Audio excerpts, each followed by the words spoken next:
The universe was old. Older than any mind could truly comprehend.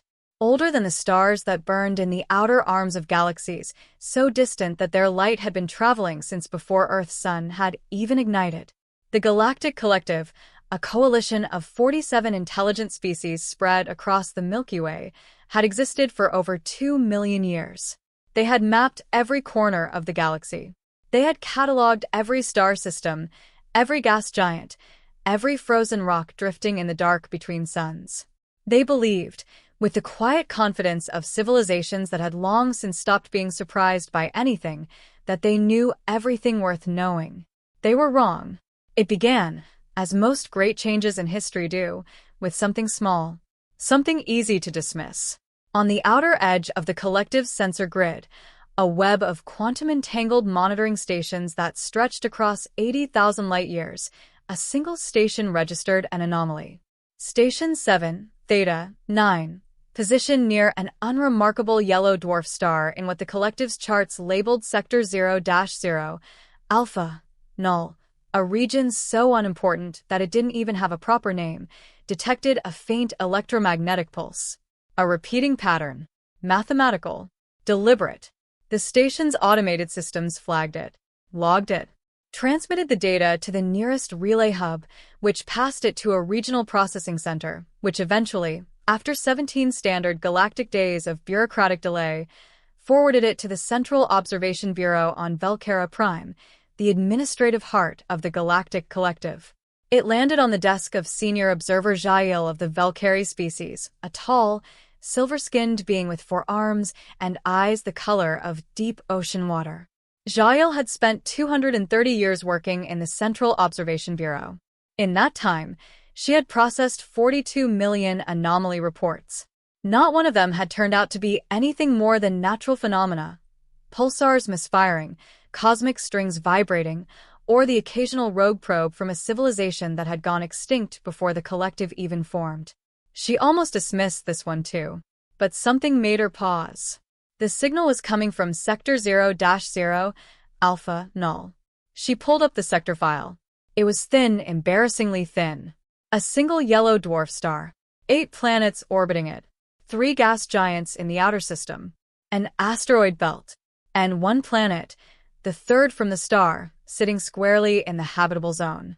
The collective had scanned this system 600,000 years ago. At that time, the third planet had shown basic atmospheric oxygen signatures and primitive microbial life. Nothing remarkable. It had been classified as a Category 3 pre-biological world, a planet that might, in a few million years, develop something interesting, and filed away without a second thought. Jael stared at the signal. It was rhythmic. It was layered. It contained prime numbers. It contained mathematical constants. It contained something that her translation algorithms were struggling to decode, but that her 230 years of experience told her was unmistakably one thing: language. Her 4 hands moved quickly across her console. She pulled the current atmospheric readout of the third planet, data gathered passively by Station 7, Theta, 9 over the past several thousand years without anyone ever bothering to look at it properly. What she saw made her go completely still. The atmospheric composition had changed radically. The oxygen levels were elevated. There were trace signatures of industrial pollutants, carbon dioxide, methane, nitrogen oxides, that could only be produced by large-scale industrial activity. There were structured electromagnetic signals radiating outward from the planet's surface in every direction, filling the entire radio spectrum like a civilization screaming into the dark without even knowing anyone might be listening. And that was the most stunning part. They didn't know. This civilization, whatever it was, however it had grown from microscopic organisms in 600,000 years into something that could flood the radio spectrum with complex signals, had been broadcasting into space for what her timeline calculations suggested was roughly 150 of their planet's orbital cycles. They had been shouting into the galaxy for 150 years. And in all that time, no one had noticed. No one had looked. Because Sector 0-0, Alpha, Null was nobody's backyard. It was the forgotten edge, the filing cabinet drawer that nobody ever opened. And in that forgotten drawer, in the dark and the quiet, something extraordinary had happened. A species had gone from single-celled organisms to a civilization capable of splitting atoms and sending signals to the stars in 600,000 years. Jael sat back in her chair. Her four hands trembled slightly. She had been in this office for 230 years, and she had never once felt the sensation that was currently moving through her body, a cold, electric, full-body recognition that she was looking at something that would change everything. She opened a priority channel to Director Omnis Val, head of the Central Observation Bureau.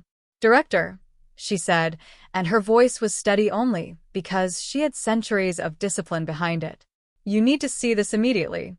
We appear to have a new species. A spontaneous emergence. And Director..." She paused. "They did it in 600,000 years." There was a silence on the other end of the channel that lasted exactly 4 seconds. For a Valkyrie of Director Val's age and composure, 4 seconds of silence was the equivalent of a lesser being dropping to the floor in shock. "Repeat that figure," he said. 600,000 years from microbial life to radio-capable civilization, Jael said. The collective's own emergence took 11 million years. The Draveth took 8 million. The fastest recorded emergence in our records is the Sulian at 4.2 million years. She paused again. "This species did it in 600,000, Director. And we didn't even notice them until now." Another silence. "Longer this time. Send everything to my office," Director Val said. "Everything. And Jael, speak to no one about this." "Not yet." But secrets in the Galactic Collective had a way of not staying secret for long. Within 72 standard galactic hours, the anomaly report had leaked. Not from Jael, not from Director Val, but from somewhere in the relay chain, some board data clerk on a processing station who had glanced at the flagged file and shared it with a colleague, who shared it with another, and so on, spreading through the collective's vast communication networks like a spark rolling across dry grass. By the time Director Val convened an emergency session of the collective's High Council, every major species in the galaxy already knew. There was a new world, a new species. A species that had risen from nothing to civilization in a geological eye blink. A species that had been broadcasting into space for 150 years, completely undetected, in a sector of the galaxy that the collective had written off as empty and unimportant. The High Council chamber on Velcara Prime was a vast circular room carved from living crystal, its walls refracting the light of 3 moons into cascading rainbow patterns across the floor. Around the central table sat representatives of the collective's 12 founding species, beings of every shape and form, from the massive, 6-limbed Gruoth who communicated through subsonic vibration, to the ethereal, light-based Athene who existed as organized photon fields and communicated by modulating their own luminescence. Director Val stood at the center of the room and presented the data. He showed them the signal. He showed them the atmospheric analysis. He showed them the electromagnetic spectrum readings, the industrial pollutant signatures, the thermal imaging that revealed vast networks of structured artificial constructions covering significant portions of the third planet's landmass. He showed them the timeline. 600,000 years. The chamber was silent when he finished. Not the polite silence of an audience waiting for a speaker to continue. The deep, stunned silence of beings who had just had their understanding of the universe fundamentally shaken. It was the Draveth representative, a massive, armored being called Commander Vreth, whose species was among the most militaristic and traditionally dominant in the collective, who spoke first. "This is impossible," Vreth said.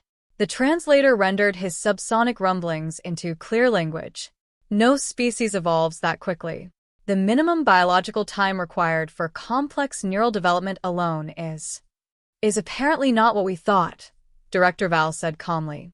"The data is verified. Triple-checked. Station 7, Theta, 9's geological scan records go back 4 million years. We have a complete biological timeline for this world. From simple multicellular organisms to their current state, 600,000 years." "What is their current technological level?" asked Representative Lion of the Sulian, a small, delicate being whose species were the galaxy's foremost scientists and whose question carried the genuine hunger of intellectual curiosity.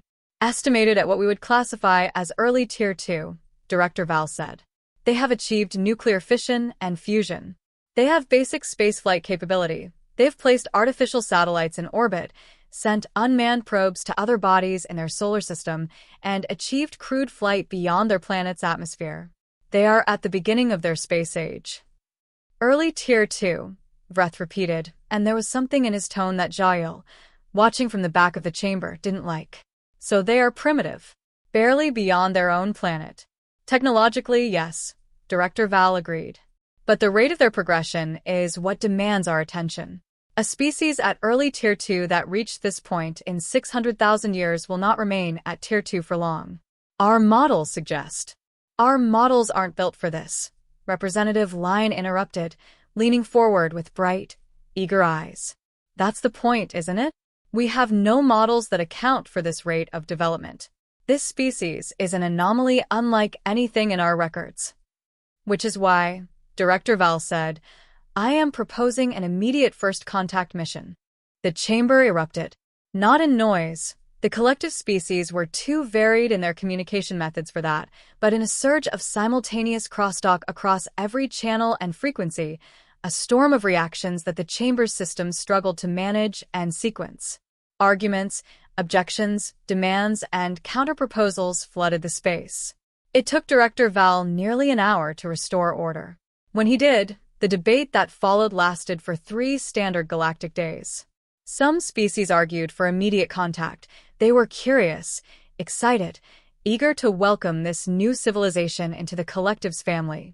The Sulian scientists were practically vibrating with the desire to study a species that had evolved at this unprecedented rate. What biological mechanisms had driven such rapid development? What environmental pressures had forged this extraordinary pace? What could their unique evolutionary path teach the established sciences of the galaxy? Others argued for caution. Let the new species develop further before making contact. Allow them to achieve true space travel, to come to the stars themselves, before revealing that the stars were already inhabited. The shock of learning they were not alone could be destabilizing for a young civilization. And then there was the faction that Jael, listening from the back of the room, found deeply troubling. The faction, led quietly but unmistakably by Commander Vreth and the Dreveth delegation, that argued for something else entirely. Not contact, not patience. Control. A species that evolves this quickly is unpredictable, Vreth argued on the second day of debate. We do not know what drives them. We do not know their values, their temperament, their capacity for violence. A civilization that can grow from microbes to nuclear capability in 600,000 years. What will they be capable of in another 600,000? In another 100,000? In another 1,000? He let that sink in. We have a window, he continued. A narrow window in which this species is still containable, still manageable. I am not suggesting harm. I am suggesting evaluation. A thorough, comprehensive evaluation before we make any decision about contact, to determine whether this species represents a resource, a curiosity, or a threat. Jael had heard enough. She was not a council member, had no standing to speak in this chamber. But she had 230 years in the Observation Bureau, and she had built her entire career on the principle that the data told the truth. She knew what the data said about the species on the third planet of the yellow star. She knew what the signals said. She had spent the past 72 hours doing nothing but listening to them. And she knew one thing with absolute certainty. Whatever the Council decided to do with this species, however they chose to approach the question of contact or caution or control, they were about to make the most significant decision in the 2-million-year history of the Galactic Collective. Because the species on that little blue planet in the forgotten sector of the galaxy were not what anyone in this chamber expected. They were not primitive. They were not weak. They were not afraid. She had listened to their signals. She had heard their music and their laughter and their arguments and their stories and their prayers. She had heard them mourn their dead and celebrate their newborns and debate the nature of the universe with a ferocity and a passion and a depth that took her breath away. She had heard them, in 150 years of unintentional broadcasts into the dark, reveal themselves completely, their brilliance and their cruelty, their compassion and their warfare, their art and their science, and their love and their grief, and she had come to one undeniable conclusion. The galaxy had never seen anything like them before, and the galaxy had absolutely no idea what was coming. The planet they called Earth was, by any objective galactic standard, unremarkable.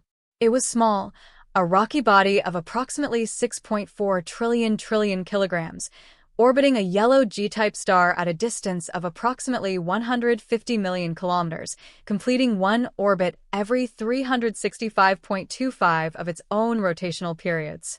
It had one natural satellite, itself unusually large relative to the planet, a gray, cratered moon that exerted a gravitational influence on Earth's oceans, creating the rhythmic tidal patterns that had, over billions of years, played a crucial role in the development of complex life. By the collective's cataloging standards, it was thoroughly average. There were millions of worlds like it scattered across the galaxy, rocky, water-bearing, oxygen-atmosphered planets in habitable zones. Most of them had some form of life. Few of them had life that amounted to anything particularly interesting. But Earth was different. The Sulian science team that Director Val dispatched, 6 of the collective's finest xenobiologists, linguists, and atmospheric scientists aboard a cloaked observation vessel, arrived in the star system designated 0-0, Alpha, null 4 standard galactic months after the High Council's initial debate, and immediately began to understand why. The vessel, designated research craft Suli 7, took up a position on the far side of the solar system's outermost gas giant, safely distant and thoroughly cloaked, and began their observation. The team was led by Dr. Fine, a Sulian who had spent her 340-year career studying pre-contact civilizations and who had observed 12 species in the moment of their awakening to the wider galaxy. She had never seen anything like this. "Begin with the signals," she told her team on the first day of observation. "Everything they've broadcast. Every frequency. Pull it all in." What came back over the next several days of data processing made the entire team stop what they were doing and simply stare. The signals, radio waves, television broadcasts, internet data packets, satellite transmissions, painted a portrait of a civilization of staggering complexity and contradictions. A species that had, in the span of a few thousand years, invented language and writing and mathematics and music and philosophy and architecture, that had mapped their own genome, that had split the atom, that had put machines into orbit and probes around every planet in their solar system and 2 interstellar probes beyond it, sailing silently outward into the dark. And they had done all of this while simultaneously fighting each other. This was the thing that struck Dr. Fine most forcefully and most immediately. Every species in the collective had gone through periods of internal conflict. War was not unique to any one civilization. But the scale and persistence of human warfare, set against the backdrop of their extraordinary achievements, created a cognitive dissonance that she struggled to resolve. They fought each other with weapons of devastating power, weapons that could level entire cities, weapons built on the same nuclear physics that powered their stars. They fought over territory and resources and ideology and religion and ethnicity and a dozen other divisions that they themselves seemed aware were irrational and yet could not seem to stop. Their recorded history, which they had preserved in extraordinary detail, an unusual trait among young species, was a continuous braided narrative of creation and destruction, of civilization built and civilization torn down and rebuilt again. And yet they kept building. They kept creating. Every time a great civilization collapsed, another rose from the ruins.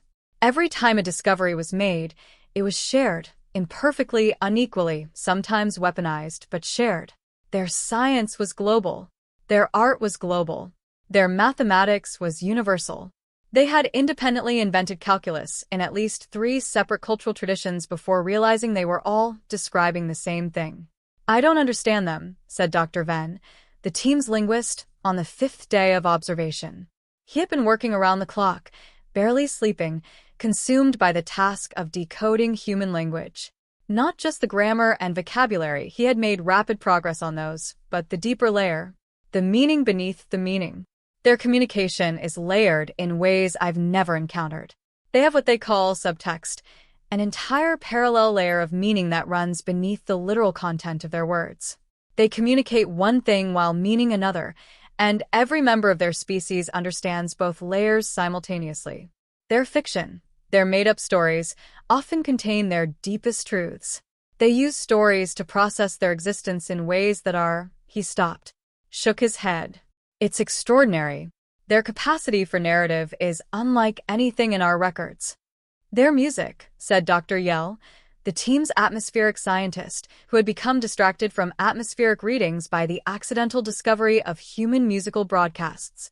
She played a sample through the ship's speakers, a deep, resonant human voice, accompanied by what she had learned were stringed instruments, singing in a language she couldn't yet understand but that conveyed, with absolute clarity, an emotion she could feel in her chest. They use organized sound to communicate emotional states.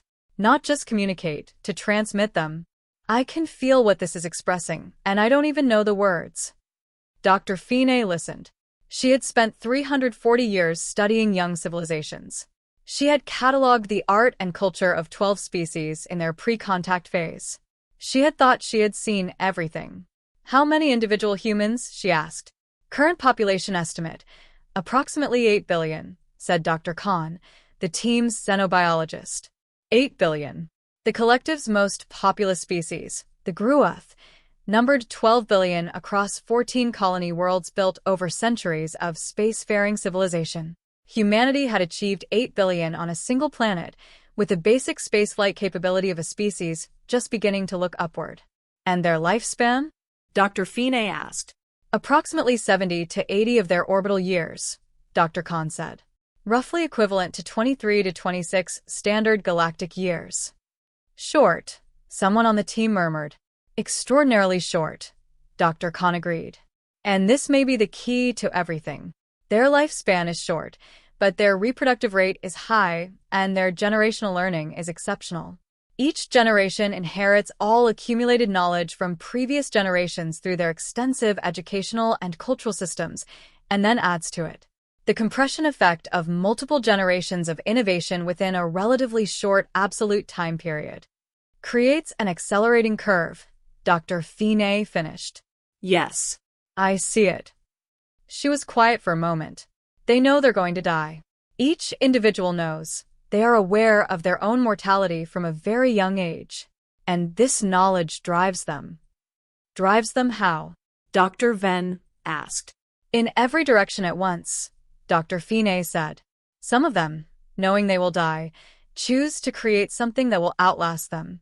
Art, science, children, institutions, buildings. Every human structure I've observed carries the invisible signature of mortal urgency, the need to leave something behind, to matter, to be remembered. She paused. Others, knowing they will die, choose to take what they can before they go. That's where the conflict comes from. The same mortality that drives their greatest creations drives their worst violence. The team was quiet. They're afraid, Dr. Yell said softly. All of them, all the time, underneath everything else, they're afraid of dying. And they do everything they do because of that fear. Not just fear, Dr. Venn said. Hope. They hope just as fiercely as they fear. Sometimes more so. He pulled up a signal, a live broadcast from Earth, a news program discussing the construction of a new international space station, scientists from dozens of different nations working together on a project designed to eventually carry humans to another planet in their solar system. Look at this. They are planning trips to their neighboring planets. They're talking about seeding other worlds with human life. They are thinking about their survival as a species across thousands of years, even though every individual in this broadcast will be dead in 50 years. He shook his head. They think in timescales that dwarf their own lifespans. They plan for futures they will never live to see. They plant trees whose shade they will never sit in. Dr. Finney stared at the broadcast for a long moment. Then she opened her communication channel to Director Val on Velcara Prime. Director, she said, I need to update you on our initial findings. Go ahead, Doctor. This species, the humans, are not what the Council's preliminary analysis suggested, she said carefully. Commander Vreth's faction is pushing for an evaluation period before contact. I want to be very clear about something. She paused. An evaluation period is exactly the wrong approach. not because they pose a threat, but because she struggled for words, which was unusual for a linguist of her caliber. Because they are remarkable, in ways that I don't think anyone on the council is prepared for. And the longer we observe them without contact, without letting them know they are not alone, the longer we deny them that knowledge, the more we are doing them a profound disservice. The council debate is still ongoing, Director Val said. Vretha's faction is strong. Then let me send you something, Dr. Finney said. Let me send you what we've collected. Not the scientific data, the rest. The signals. The music and the stories and the broadcasts. Let the council sit with those for a day before they vote. There was a pause. Send it, Director Val said. What Dr. Finney sent to the High Council of the Galactic Collective was not a scientific report. It was a compilation. A carefully curated selection of human broadcasts, audio, visual, a mix of everything, edited together and translated into the collective's universal translation format so that every species in the chamber could understand it. It opened with music. A human orchestra, dozens of musicians playing instruments of wood and metal and string, performing a piece that their records identified as composed by a human named Beethoven, written during a period when the composer had lost his ability to hear. The music swept through the council chamber like a tide, filling the space with something that bypassed language entirely and spoke directly to whatever emotional processing center each species in the room possessed. Even the Gruuth, who communicated through subsonic rumble and experienced the world primarily through vibration, were still. Then it showed them images. A human mother, skin creased with exhaustion, holding a newborn for the first time, her face doing something that every species in the chamber recognized as joy even without a translation. A human child, small and thin and clearly sick, laughing at something off-camera with a completeness and an abandon that made the moment feel infinite. An old human male, sitting alone in a chair, looking out a window at snow falling, his face carrying the particular weight of a being near the end of its short life. It showed them the cities, the extraordinary, improbable human cities, vast networks of stone and steel and light that humans had raised from bare earth, cities of millions where humans lived stacked on top of each other in arrangements that would have driven most species to collective breakdown, and yet somehow functioned chaotically, noisily, constantly, because humans had a capacity for adaptive community that was matched by almost nothing in the collective's records. It showed them the wars, too. Dr. Finney had not sanitized it. The council needed to see the full picture. The footage of human conflict was devastating, not because it was more violent than anything the collective had seen, but because of what surrounded it. Because every piece of footage showing human destruction was accompanied by footage of humans immediately afterward, picking through the rubble, pulling each other out of wreckage, carrying strangers on their backs through smoke, feeding refugees, rebuilding what had been broken. The destruction and the reconstruction existed in such close proximity in human experience that they seemed almost like two faces of the same instinct, the instinct to survive, to endure, to begin again. And then Dr. Finney showed them one final clip. It was a human space probe, one of two that humanity had launched into interstellar space, drifting now beyond the edges of their solar system. A tiny machine, not much larger than a surface vehicle, carrying within it a golden disc engraved with information about humanity's location, their biology, their sounds, their music. A message. Sent into the dark by a civilization that didn't know if anyone was listening. Sent not with military intent, not with the caution of a species afraid of what it might find, but with the open-handed gesture of a species that wanted, more than anything, to not be alone. The clip ended. The council chamber was completely silent.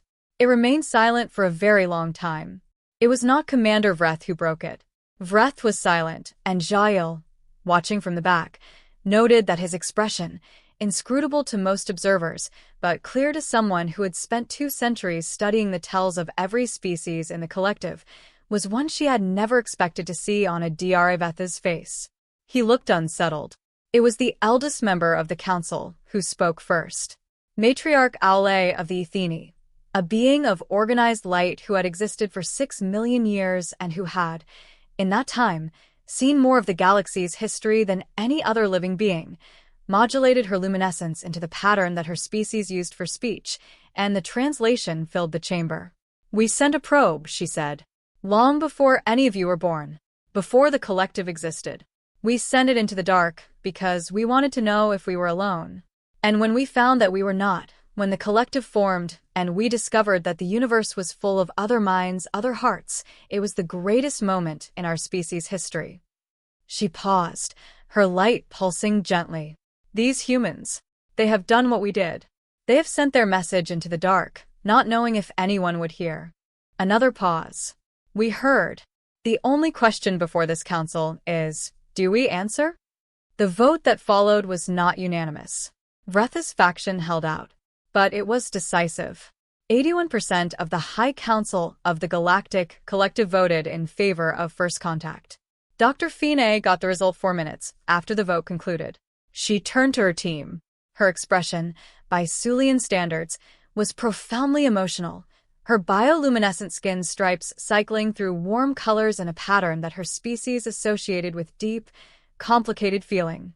"Ub SYMJHY," she said quietly, the ancient Sulian phrase that had no direct translation but meant something close to "now it begins for me." For me as in the self that stands at the threshold of something that will change it forever. "Begin first contact preparation," she said to her team. "We're going to introduce ourselves to the most extraordinary species this galaxy has ever produced." She looked out the observation window at the distant blue-white star around which the little blue planet turned. "And Caro," she added, the Sulian word that meant something between carefully and with full attention, and as if this moment is the only one that matters, because they deserve our very best. The date was a Thursday. In the city of Geneva, Switzerland, at the headquarters of the United Nations, a regular session of the General Assembly was underway. The subject of the day's debate was a resolution concerning international climate accords, an important matter, certainly, but not the kind that filled seats. The chamber was half empty, delegates scrolling through their phones, staff members whispering in corridors, the proceedings unfolding with the gentle, bureaucratic tedium of an institution designed to move slowly. At 10:14 a.m. local time, every electronic screen in the building went dark simultaneously. Not a power failure. The lights stayed on, the air conditioning kept running. Just the screens. Every phone, every laptop, every display panel in the United Nations headquarters went dark for exactly 4 seconds. Then they all came back on.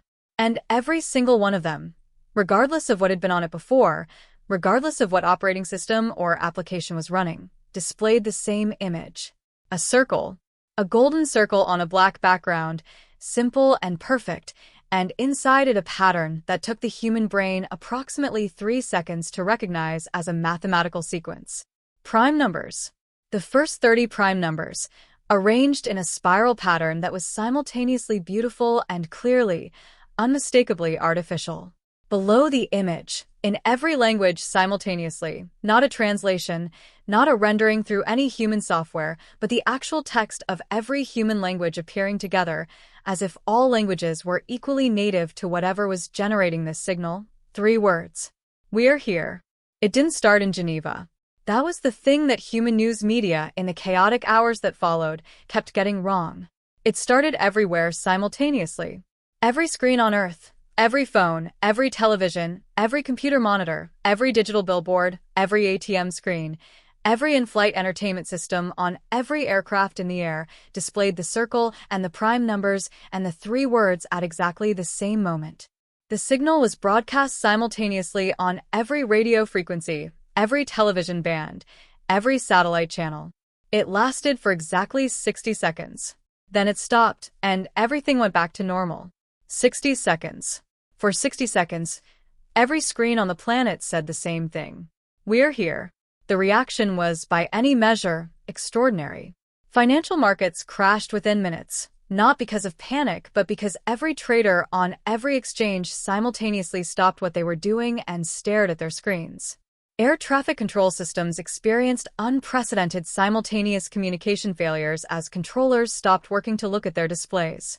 Hospital emergency systems went briefly haywire as medical staff abandoned their stations. Schools fell silent. Factories stopped. For approximately 90 seconds after the signal ended, the entire human civilization paused. Then it erupted. Every government on Earth was immediately in crisis mode. Military systems went to elevated alert. Nuclear powers began the security protocols designed for moments of maximum existential uncertainty. Hotlines that hadn't been used in decades suddenly crackled with urgent communication between heads of state. The United Nations Security Council convened an emergency session within 2 hours. By the time it started, the room was full of people who all looked like they were trying very hard not to show how frightened they were. And into this extraordinary, terrifying, history-altering human moment, Dr. Finney sent her second message. This one was more personal. It came through a single channel, a transmission directed specifically at the SETI Institute in California, the organization that had spent decades listening for exactly this kind of signal. The choice was deliberate. Dr. Finney had studied human culture intensively enough to understand that arriving first through a scientific organization, one dedicated specifically to the search for extraterrestrial intelligence, would be less destabilizing than appearing directly through government channels, which would immediately trigger defensive responses. The message was simple. It came in English first, English being the most globally widespread human language, and then repeated in Mandarin, Spanish, Hindi, Arabic, and French. We are the Sulian Research Team, representing the Galactic Collective, a coalition of 47 intelligent species. We have been observing your civilization with great interest and admiration. We wish to establish communication. We mean no harm. We come with respect and with wonder. Please respond at your earliest convenience at the following frequency. A frequency was listed. Standard Galactic Communication Band. Then, at the very bottom of the message, one additional line that had not been approved by Director Val or the High Council or anyone in the Galactic Collective's official communication hierarchy, added by Dr. Finney on her own authority, in a gesture that would later be debated extensively by collective scholars. You are not alone. You have never been alone. And you are more remarkable than you know. The SETI Institute did not respond immediately. This was not because they didn't want to. It was because Dr. Sarah Chin, the Institute's director, was at that moment in a conference call with the United States President, the UN Secretary-General, the heads of state of China, Russia, the United Kingdom, France, and Germany, and the directors of every major space agency on Earth, all of whom were simultaneously trying to tell her what to do. Sarah Chin was 47 years old.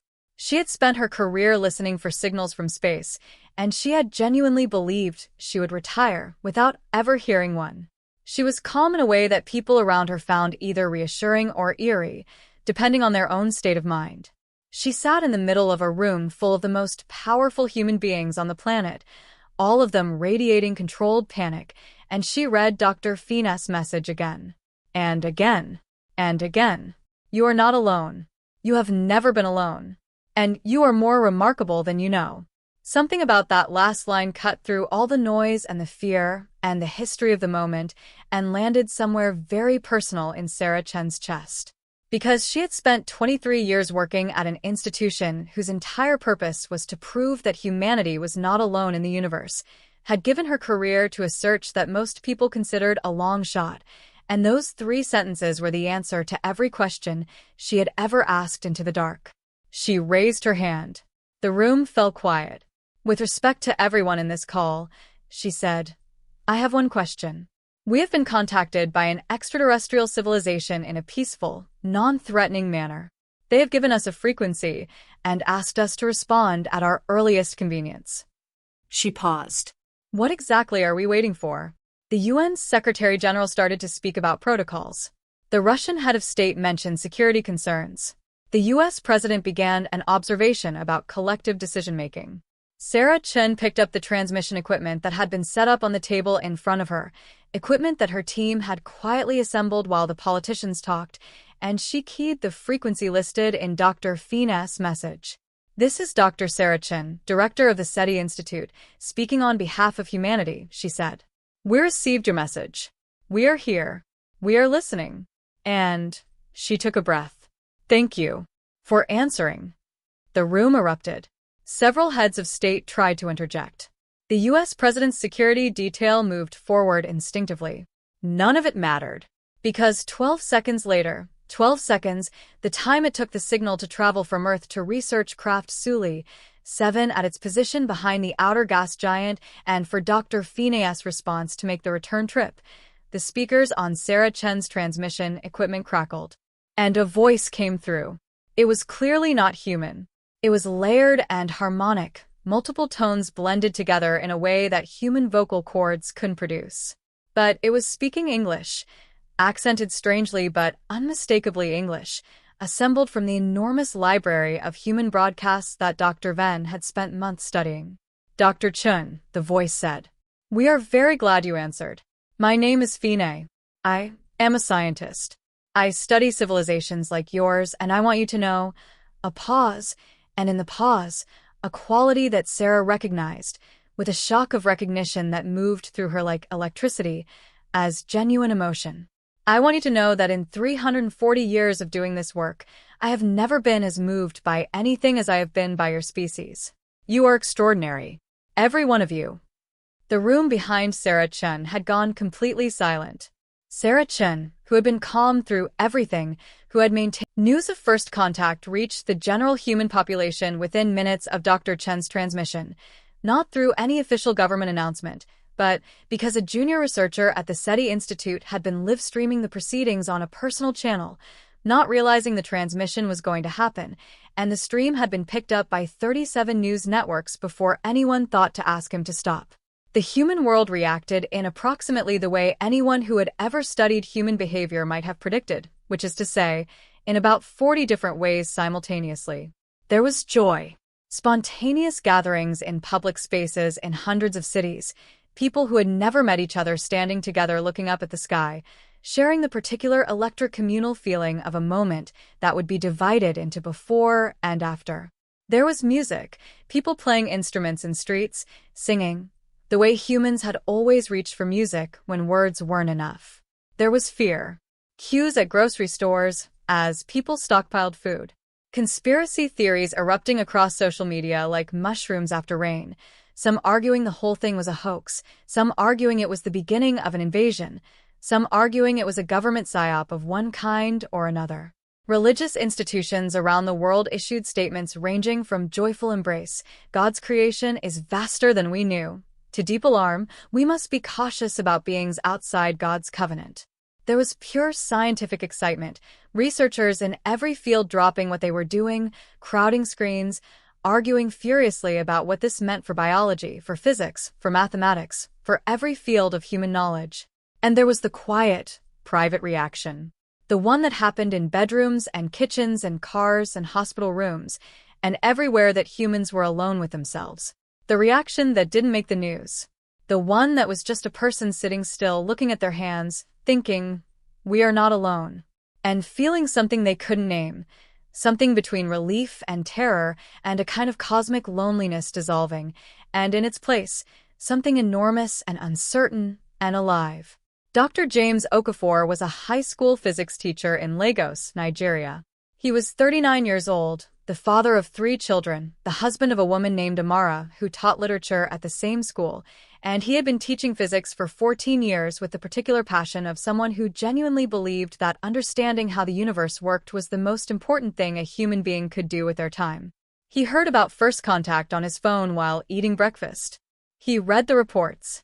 He listened to the audio of Dr. Chen's transmission and Dr. Phineas' response, which had been leaked to every news outlet on Earth within an hour. He sat at his kitchen table for a long time without moving. Then he went to school. His first class of the day was senior physics. 32 students, aged 17 and 18, who arrived in various states of excitement and distraction, half of them on their phones, all of them talking, the normal morning classroom noise amplified to a chaotic roar by the events of the morning. Dr. Okafor walked in, set his bag on his desk, and waited. It took about 45 seconds for the room to settle, not because he demanded it, but because something about the way he was standing made the students sense that he had something to say. You all know what happened this morning, he said. A wave of sound, affirmation, excitement, a few nervous laughs. Good, he said. Then I want you to think about something. I want you to think about what it means. He moved to the whiteboard. This species, whatever they are, wherever they come from, they found us by listening to our signals. Our radio waves, our television broadcasts, our satellite transmissions. They've been studying us for months at minimum. They know about us before we know about them. He wrote a number on the board, 150. 150 years. That's roughly how long we've been broadcasting signals into space. Our great-great-grandparents' generation sent the first radio signals that could have been detected by anyone listening. He paused. What does that tell you? A student in the front row, a girl named Adiz who was, in Dr. Okafor's private assessment, the most naturally gifted physics student he had taught in 14 years, raised her hand. It tells you that the universe is listening, she said. Even when you don't know it. Dr. Okafor looked at her for a moment. Yes, he said. Exactly that. He turned back to the board. And now they've answered. A civilization of 47 species, 2 million years old, has answered our 150-year-old signal. He wrote another number. 2 million. 2 million years. They've existed as a coalition for 2 million years. We've existed as a spacefaring civilization for, generously, about 100 years. He turned to face the class. What is the most important question? The room was quiet. Genuinely, thoughtfully quiet. The kind that Dr. Okafor spent his career trying to create and usually had to work much harder for. Adiz raised her hand again. What do they know that we don't, she said. And what do we know that they don't? Dr. Okafor smiled. The full, unguarded smile he reserved for moments when a student said exactly the right thing. Perfect, he said. Both parts. Because Caro, Adiz, carefully, with full attention, they've been out there for 2 million years, and they have learned things we can't imagine. But they have also been watching us. And whatever they've been watching made them want to say hello. He let that sit. That means we have something, too. Something worth saying hello to. The question of your generation, the question that starts today, is figuring out exactly what that is. The class was silent for another moment. Then it erupted into the most energetic, wide-ranging, genuinely excited physics discussion Dr. Okafor had ever witnessed in 14 years of teaching. He stood at the front of the room and watched his students argue and wonder and reach for ideas that were bigger than anything the curriculum asked of them, and he thought, of SYMJHY. Now it begins for us. And we are ready. We don't know it yet, but we are ready. In the weeks that followed first contact, Dr. Finney and Dr. Chen conducted a daily communication session that the entire planet tuned in to watch. They were an extraordinary pair. Chen, small, precise, with a physicist's habit of following ideas to their logical endpoint regardless of where that led. Finney, multitonal, warm, with a xenobiologist's consuming curiosity about every aspect of the species she was observing. They communicated through audio. Dr. Finney was not yet ready to reveal what her species looked like, feeling, with xenobiological precision, that visual contact should be introduced gradually, and the audio alone was enough to fascinate the world. Dr. Finney asked about everything. She asked about music, how it worked, what it meant to humans, why it moved them. She asked about food.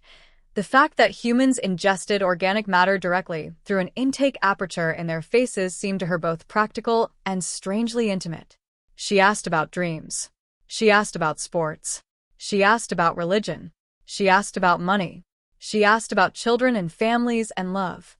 Dr. Chen answered everything with the careful thoroughness of someone who understood that these conversations were the most important diplomatic exchanges in human history, and the transparent honesty of someone who had decided, early in this process, that the only approach that would serve humanity well in the long term was complete truthfulness about who they were, the brilliant and the broken, and everything in between. Your species fights, Dr. Finney observed one day, 3 weeks into their daily sessions. You fight each other extensively, and yet you also cooperate across enormous scales. These two behaviors seem contradictory. How do you hold them both? We don't always, Dr. Chen said. Sometimes we choose cooperation, and it works beautifully. Sometimes we choose conflict, and it costs us enormously. We're not consistent. No species is perfectly consistent, Dr. Finney said. But most species, once they reach a certain level of technological development, develop more reliable conflict resolution mechanisms. You have not. Why? Because we haven't needed to badly enough yet, Dr. Chen said, after a moment's thought. Every time we've faced a threat large enough, a disaster, a common enemy, a crisis that doesn't respect borders, we've managed to cooperate. But in the absence of that threat, we default back to our competitive instincts. We're still partly the territorial creatures we evolved from. We're working on it. She paused. Are you saying we should have figured that out by now? I'm saying it's unusual, Dr. Finney said. Not unique. We have records of other species that were slow to develop collective stability. But unusual. And I want to be honest with you, Dr. Chen, because I believe you appreciate honesty. A pause. There are members of the collective who are concerned about this, who see your capacity for internal conflict as a risk factor. Vreth, Dr. Chen said immediately. A longer pause. You've been doing your research, Dr. Finney said. We've been compiling everything you've given us about the collective's political structure, Dr. Chen said. The DRAVETH delegation is the concern? Among others, Dr. Finney said carefully. Then we'd better give them reasons not to be concerned, Dr. Chen said. What would it take? That, said Dr. Finney, and there was warmth in her layered voice, is exactly the right question. And the fact that you asked it, rather than responding with defensiveness or aggression, tells me something important about your species. What does it tell you? That you are ready, Dr. Finney said. Perhaps more ready than you know. SYMJHY, Dr. Chen. The next phase begins now. The Galactic Collective's formal assessment of humanity, released approximately 6 months after first contact, was a document of extraordinary length and complexity that would be debated by scholars on both sides for centuries. Its opening classification was simple. Humanity was designated a category, 2 emerging civilization, a species in the early stages of technological development, newly space-capable, not yet admitted to the collective but recognized as a candidate for eventual membership. The practical implication of this designation was significant. Humanity was, in galactic terms, a beginner, a child, a civilization that had barely crawled off its home planet, whose most advanced technology would be considered primitive by standards that had been standard practice in the collective for millions of years. A species with no allies, no established trade relationships, no formal standing in galactic politics, no leverage of any kind. In galactic terms, humanity was poor, desperately, laughably poor. The collective's more dismissive voices, and there were plenty, because 2 million years of civilization had not entirely eliminated condescension from galactic culture, made jokes about it. The DRAVETH, in particular, had a cultural tradition of humor built on species hierarchy and humanity's status as a category. 2, with a single planet, no colonies, no fleet, and technology that the average DRAVETH child's toy surpassed in complexity, made them prime material. The little planet people, some in the collective called them, the radio screamers. The short-lived ones. The ones who haven't figured out their own sun yet. These were not malicious, necessarily. The collective was not a cruel institution on the whole, but it was vast and ancient and had a certain way of viewing the newcomers, with fond, slightly condescending curiosity, the way a city dweller might regard a farm family visiting for the first time. Interesting, charming even, but clearly out of their depth. What the collective did not understand, what it would spend the next several decades very slowly, very painfully, very completely revising its understanding of, was what this particular farm family was capable of. The first human delegation to visit Velcara Prime consisted of 12 people. They were chosen through a process that was itself a remarkable exercise in human self-examination. The United Nations, for the first time in its history, managed to agree on something with genuine speed, establishing a first contact commission that selected delegates based on a combination of expertise, temperament, communication skill, and the quality that Dr. Chen, in her recommendation to the commission, described as an ability to be astonished without being overwhelmed. The 12 people who boarded research craft Suli, 7 for the journey to Velcara Prime were Dr. Sarah Chun, physicist and SETI director, who would serve as lead diplomat. Dr. James Okafor, physicist and educator, chosen for what the commission described as an exceptional ability to learn and to teach simultaneously. Dr. Amara Okafor, James's wife, a literature scholar, chosen because Dr. Fine had specifically requested a human expert in narrative and language. Dr. Yuki Tanaka, a Japanese immunologist and biologist. Dr. Maria Reyes, a Colombian environmental scientist. Dr. Kwame Asante, a Ghanaian mathematician. Ambassador Robert Walsh, a veteran diplomat from Ireland. Lieutenant Commander Priya Mehta, an Indian naval officer chosen as the delegation's military advisor. Father Thomas Brennan, an Irish-American Catholic priest chosen as a religious representative, a choice that caused controversy, but that the commission defended on the grounds that understanding human spiritual life was essential to understanding humans. Layla Hassan, a 22-year-old Sudanese poet who had won the Nobel Prize for Literature the previous year and whom Dr. Fine had specifically requested by name after reading her work in translation. And finally, Marcus Webb, a 17-year-old from Detroit, Michigan, the youngest person on the delegation, chosen not for any specific expertise but because the commission, in a moment of unexpected wisdom, decided that the youngest adult they could responsibly include would represent something important. That this was a mission not just for the generation that was alive now, but for all the generations that would come after. They traveled to Velcara Prime in research craft Suli 7, a journey that took 3 standard galactic weeks and that the humans spent in a state of relentless, exhausting, magnificent curiosity. Dr. Fine, who had studied humans for months, had anticipated this and had prepared what she thought of as an onboarding curriculum, a carefully sequenced introduction to galactic civilization designed to overwhelm human curiosity just enough to keep up with it. She had underestimated them. By the end of the first week, James Okafor and Dr. Kwame Asante had cornered Dr. Khan, the team's xenobiologist, and were extracting from him, in increasingly rapid and detailed exchanges, the complete foundation of collective mathematics. Not because they were told to, because they couldn't help it. Because the same instinct that had driven human beings to map the genome and split the atom and put machines around every planet in their solar system was driving these 2 men to take everything the galaxy had ever learned about mathematics and hold it up to the light. They're not passive observers, Dr. Khan told Dr. Fine, slightly breathless. They don't just receive information. They immediately start testing it, questioning it, looking for the edges. Yes, Dr. Fine said. I know.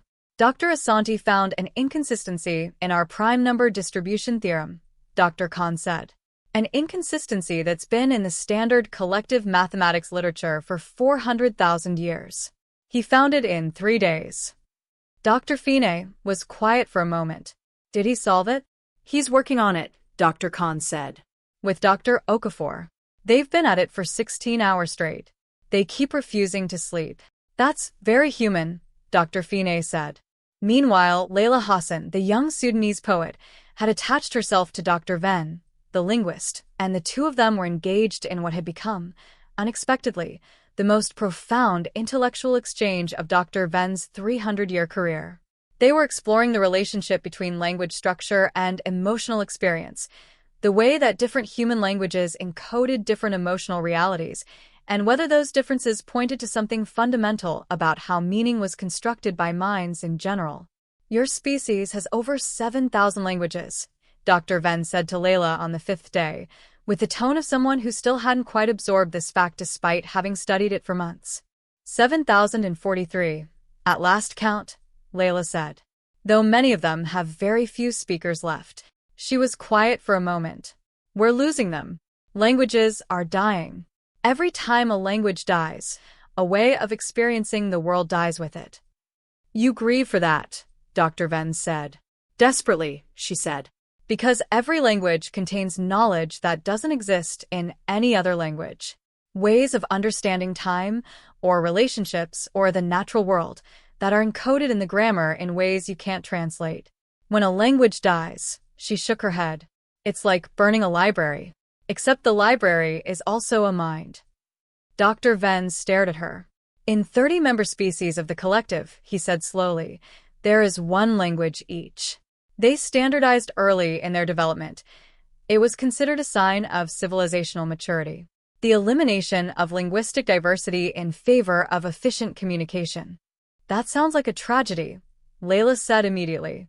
Many of them consider it a great achievement, Dr. Venn said. Many of them lost something they'll never get back and don't know it, Layla said, not unkindly. Dr. Venn was quiet for a long time after that. Velcara Prime was a world that had been shaped by 2 million years of civilization. It was large, approximately twice Earth's diameter, with a gravity that the humans found slightly uncomfortable but manageable. Its sky was a deep violet, its oceans a brilliant green, its landmasses covered in a mix of ancient natural ecosystem and the vast, elegant infrastructure of a species that had mastered urban planning on a planetary scale.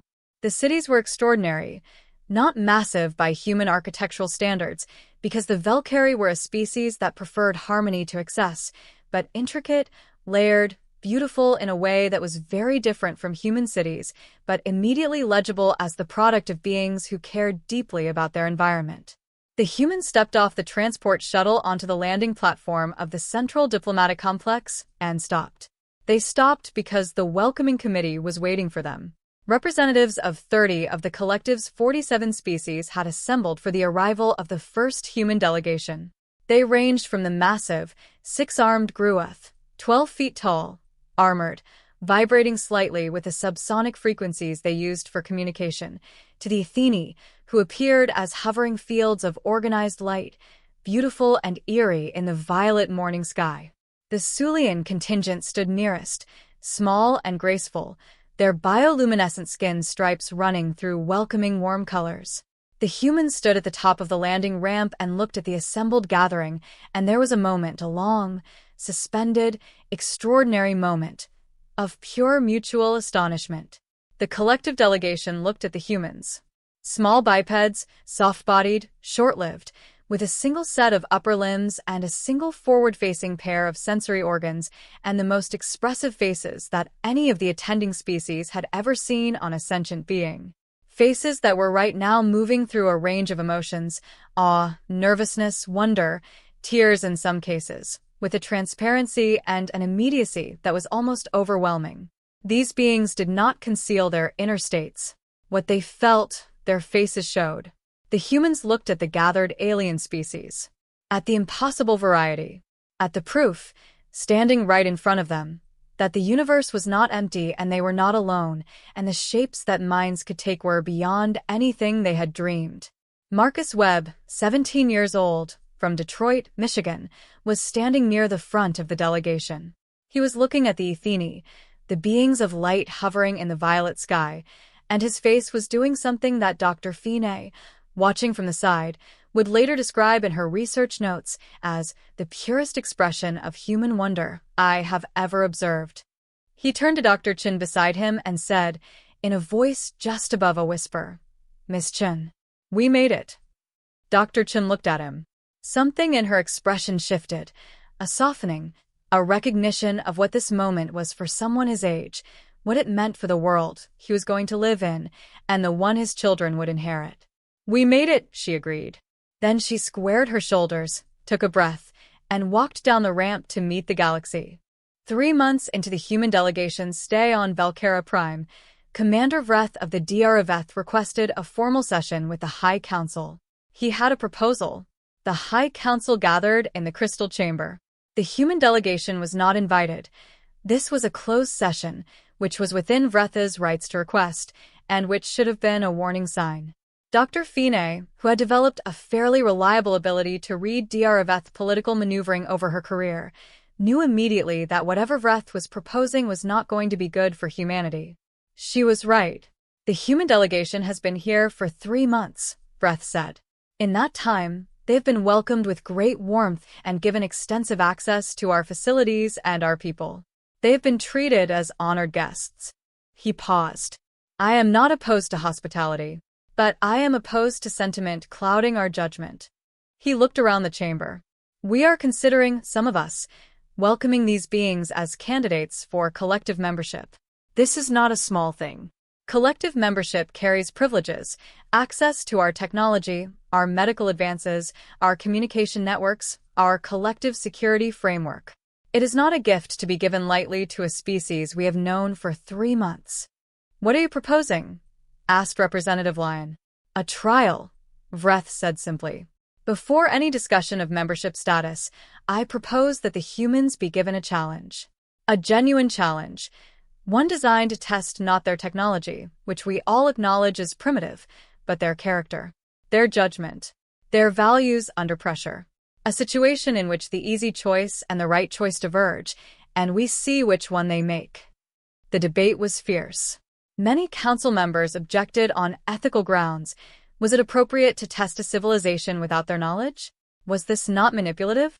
Vreth's response was elegant. We do not tell them it is a test. We simply create a situation, observe their response, and learn from it. Is this not what we always do with Category 2 civilizations? We observe. We learn. The only difference is that we are being intentional about what we observe. The vote was closer this time. 53%. The test passed. What the collective created was a crisis.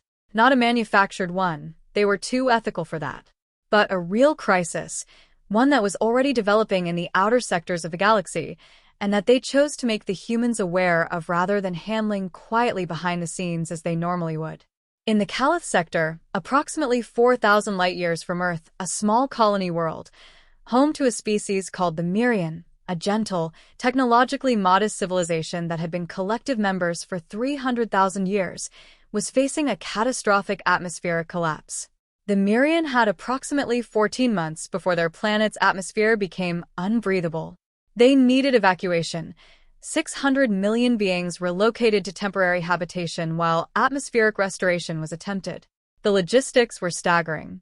The collective had the resources to handle it, but barely. It would require the full commitment of every available transport vessel, every habitation platform, every atmospheric engineering resource the collective possessed. And it would require every member species to contribute. The human delegation was informed of the crisis in a full council session. They were told the scale. They were told the cost. They were told, pointedly, that as non-members still in Category 2 status, they had no obligation to contribute. They were present as observers and guests, not as participants. Then the council waited to see what they would do. Dr. Chen listened to the full briefing in silence. When it ended, she asked for 24 hours to consult with her delegation. Behind closed doors, the 12 humans debated through the night. James Okafor, who had spent the 3 months on Velcara Prime in a state of intellectual acceleration that had left him simultaneously exhausted and more alive than he had ever felt, made the first argument. We have nothing material to contribute. Our technology is primitive by their standards. Our resources, anything we could offer, is a fraction of what they already have. Participating in the rescue would be largely symbolic on our part. Then we participate symbolically, said Layla Hassan, because what it says about us matters. Not just to them, to us. We have the chance, right now, to define who we are to this galaxy. What kind of people do we want to be? Lieutenant Commander Priya Mehta, who had been quiet through most of the discussion, spoke. It's not just symbolism. It's precedent. If we offer help now, even if that help is small, we establish that humans are the kind of species that shows up. That doesn't stand on the sidelines when 600 million lives are at stake, because it's not our problem. It isn't our problem, Ambassador Walsh said, not arguing against helping, but precisely.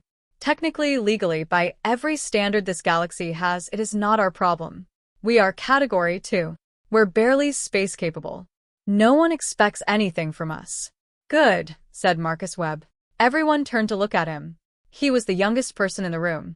He had been listening carefully and saying very little, and when he spoke, it was with the directness of someone who hadn't yet learned to dress his thoughts in diplomatic clothes. Good, he repeated. No one expects anything from us. So, whatever we do, it's not about politics. It's not about trade or treaties or membership status. It's just about whether we help or don't help. He paused. My grandmother used to say, your character is what you do when no one's watching and there's nothing in it for you. He looked around the room. The galaxy is watching, but there's nothing in it for us. So, it's a perfect test of character. The room was quiet. Father Brennan, who had said very little in 3 months of extraordinary experiences, said, the boy is right. He looked at Dr. Chen. What can we actually offer? What do we have that might be useful, even in small ways? Dr. Chen thought for a moment. Then she looked at James Okafor. James. You've been studying collective mathematics for 3 months. You and Kwame found an inconsistency in their prime distribution theorem. Yes, Okafor said slowly, seeing where this was going. Have you solved it? Okafor exchanged a look with Asani. We have a proof, Asani said.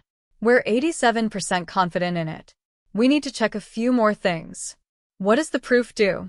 Dr. Chen asked.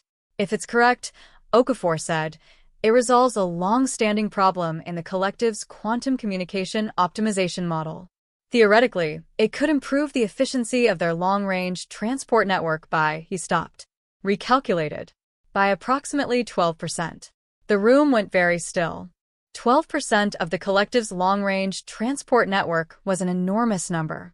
In the context of evacuating 600 million beings, 12% more transport efficiency could be the difference between making the 14-month window comfortably and barely making it at all. Finish the proof, Dr. Chen said. Tonight, we help with what we have, not with what we wish we had. The human delegation's offer, presented to the High Council the following morning, had 3 components. First, the complete mathematical proof developed by Drs. Okafor and Asante, offered freely, without condition, without expectation of compensation. A correction to the collective's own mathematics that humanity had identified and solved in 3 months. Second, a proposal from Dr. Amara Okafor and Layla Hassan, a narrative and cultural support program for the displaced Mirian. 600 million beings being evacuated from their home world would face not just physical hardship, but profound psychological trauma, the loss of home, of landscape, of the sensory and cultural context that define their identity. The humans offered to develop, with the Mirian and for the Mirian, a framework for cultural preservation and psychological resilience during displacement. Built on what humans knew about survival, what they had learned the hard way, over centuries of their own displacements and destructions and rebuildings. Third, a personal offer from Marcus Webb. He would go to the Mirian habitation platforms. He would be there, physically present, a representative of a species that was itself new to the galaxy and overwhelmed and figuring things out, so that the Mirian would have someone to talk to who understood, at least partially, what it felt like to have your world changed faster than you could absorb. The council heard the offer. The chamber was silent for a long time. Then matriarch Aule of the Athene modulated her light and said, in a voice that carried 6 million years of history, the mathematical proof alone could reduce our projection timeline by 11.4%. Combined with the support framework.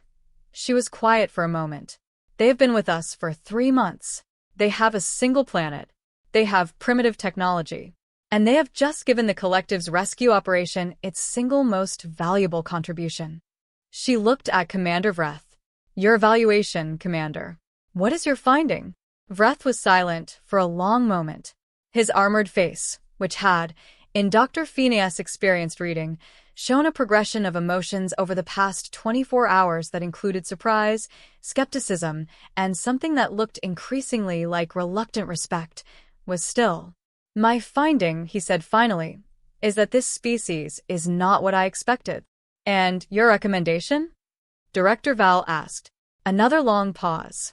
Accelerate their evaluation timeline, Vreth said. And Caro, with great care. Because I believe they are going to surprise us even more. The Mirian evacuation took 11 months. Marcus Webb spent 8 of those months on the habitation platforms, vast orbital structures where millions of displaced Mirian tried to rebuild some semblance of normal life while waiting for news about their home world. The Mirian were small beings, about 3 feet tall, with 4 eyes and a muted bioluminescent communication layer under their fur that expressed emotional states much as a human face did. They were gentle, quiet, deeply communal, and they were frightened in a way that didn't translate well into words, but that Marcus Webb, at 17, understood immediately and intuitively. He had grown up in Detroit. He knew what it looked like when a community lost its anchor, when the place that defined you was taken away, and you were left holding all the stories and the memories and the habits of a home that no longer existed. He knew what it felt like to be young in a world that was moving faster than you could process. He spent his first week on the habitation platforms doing almost nothing except sitting with groups of Mirian, in common areas, in corridors, in the communal spaces where they gathered because solitude for a species this communal was its own kind of wound. He sat with them and let them look at him, this odd, soft, single-faced biped from the little planet in the forgotten sector, and he talked to them through a translation device, slowly and simply, about what he knew. He talked about Detroit, about watching parts of his city hollow out when he was young, buildings emptying, neighbors moving away, about how his grandmother had stayed and kept her garden going in a yard where the house next door was boarded up, about how she had said, "You carry the place inside you. The place can change, but what it made of you, that's yours forever."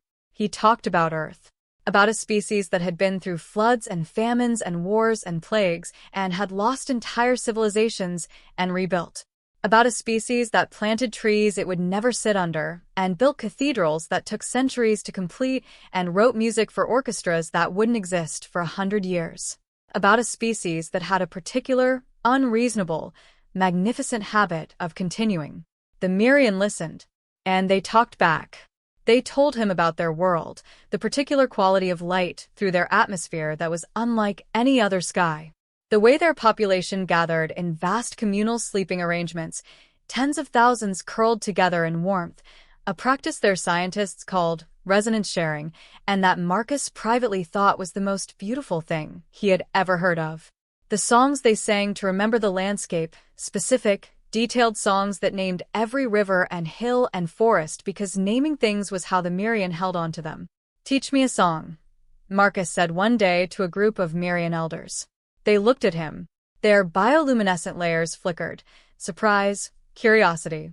"You can't sing our songs," one of them said, through the translator. "Your vocal range is too limited." "Teach me anyway," Marcus said. "I'll do what I can." They taught him. He couldn't replicate the harmonics of their vocal communication.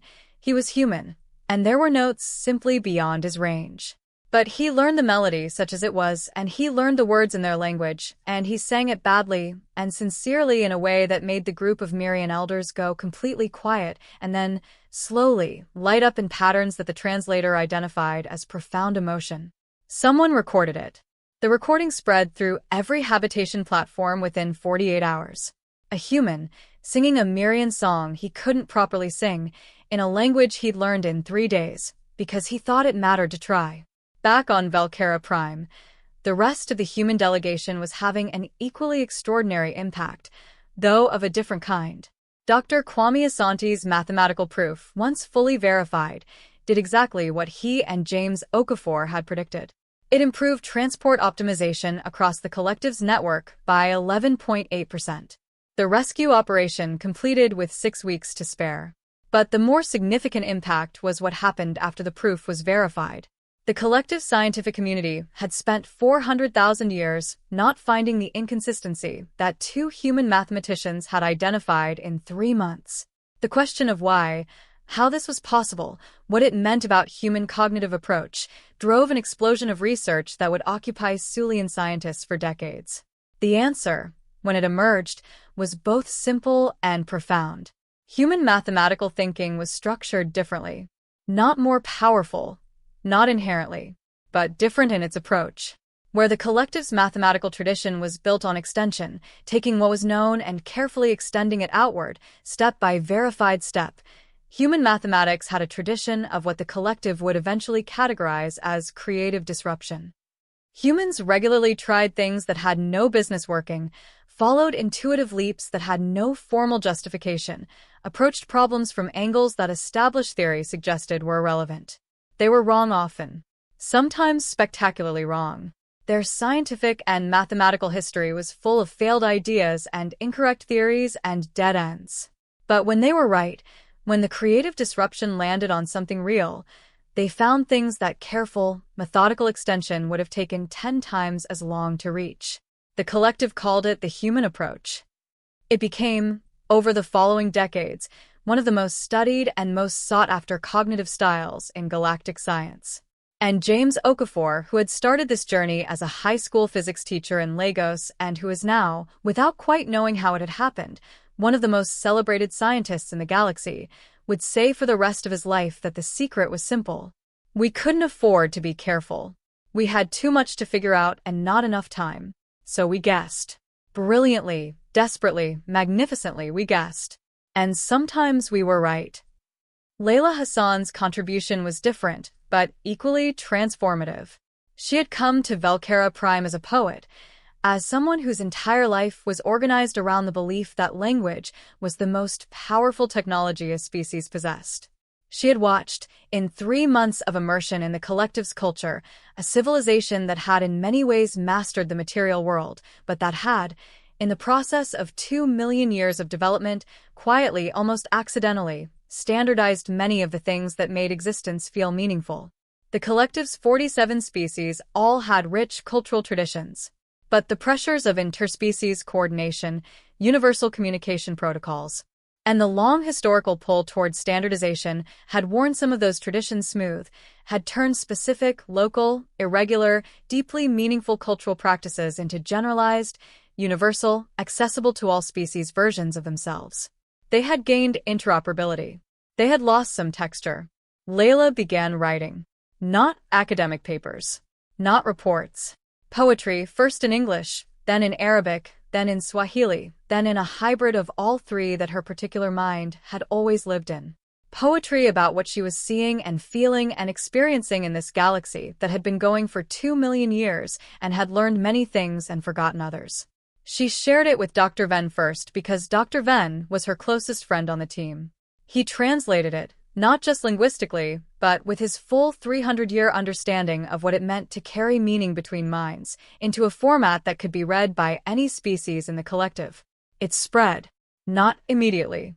Not with the rapid viral spread of something designed for distribution.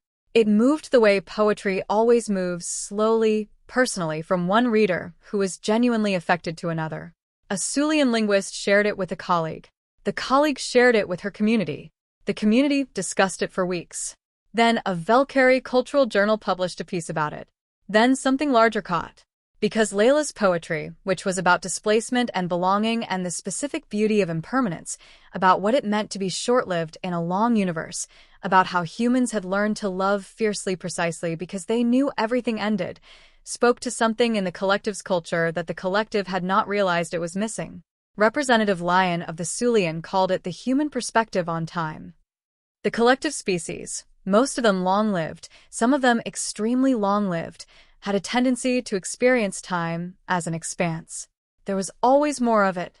The urgency that mortality created, the sense that this moment, this relationship, this experience, mattered in itself, and not just as part of a longer sequence, was something that the collective's culture had largely lost touch with. Layla's poetry gave it back to them. Your people understand something we don't, Representative Lyon told her one evening, walking in the gardens of the Sulian Research Center.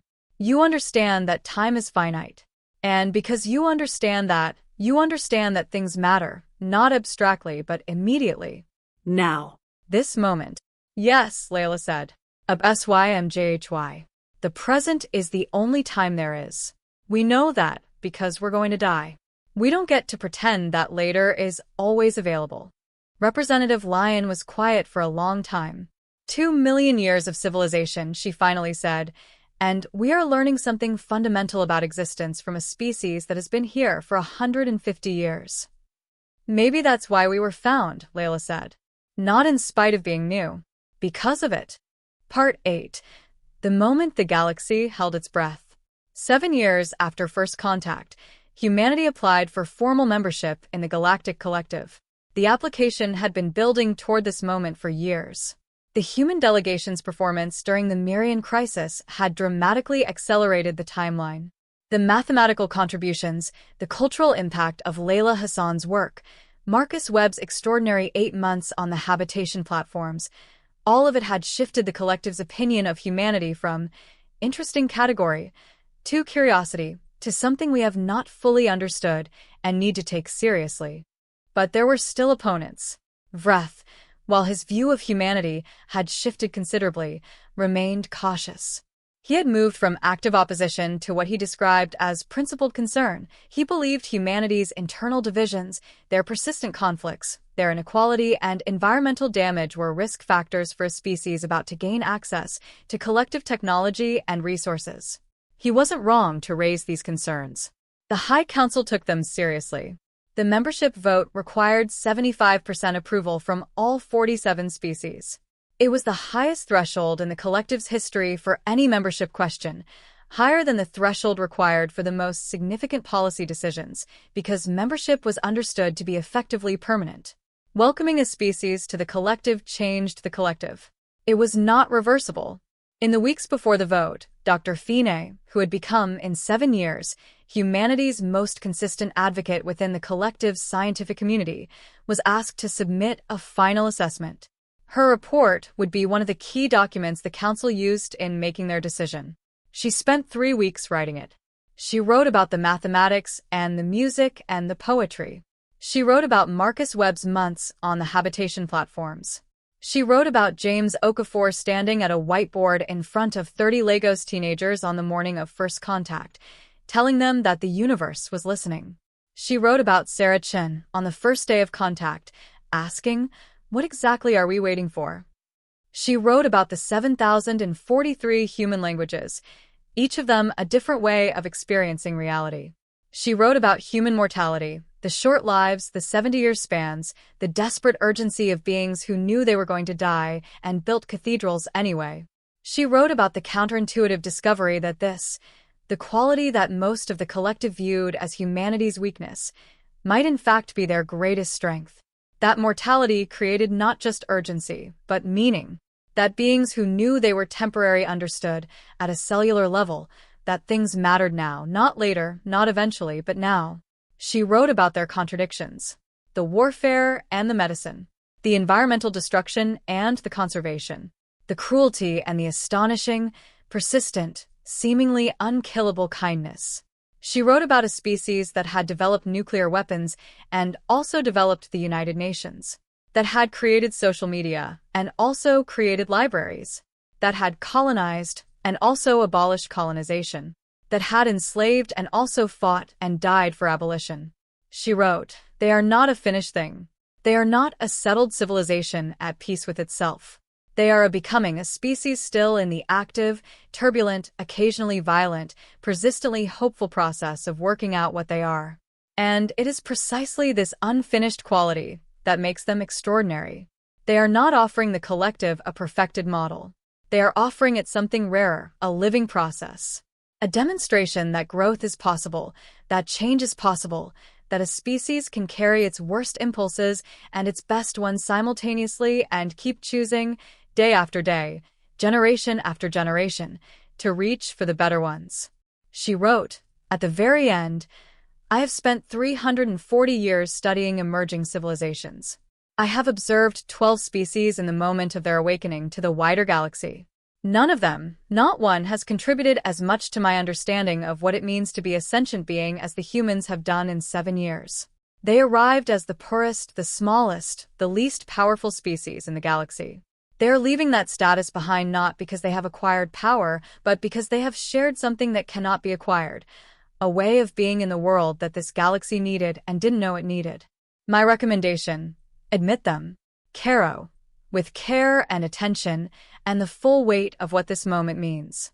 Admit them and prepare to be changed." The vote was held in the Crystal Chamber.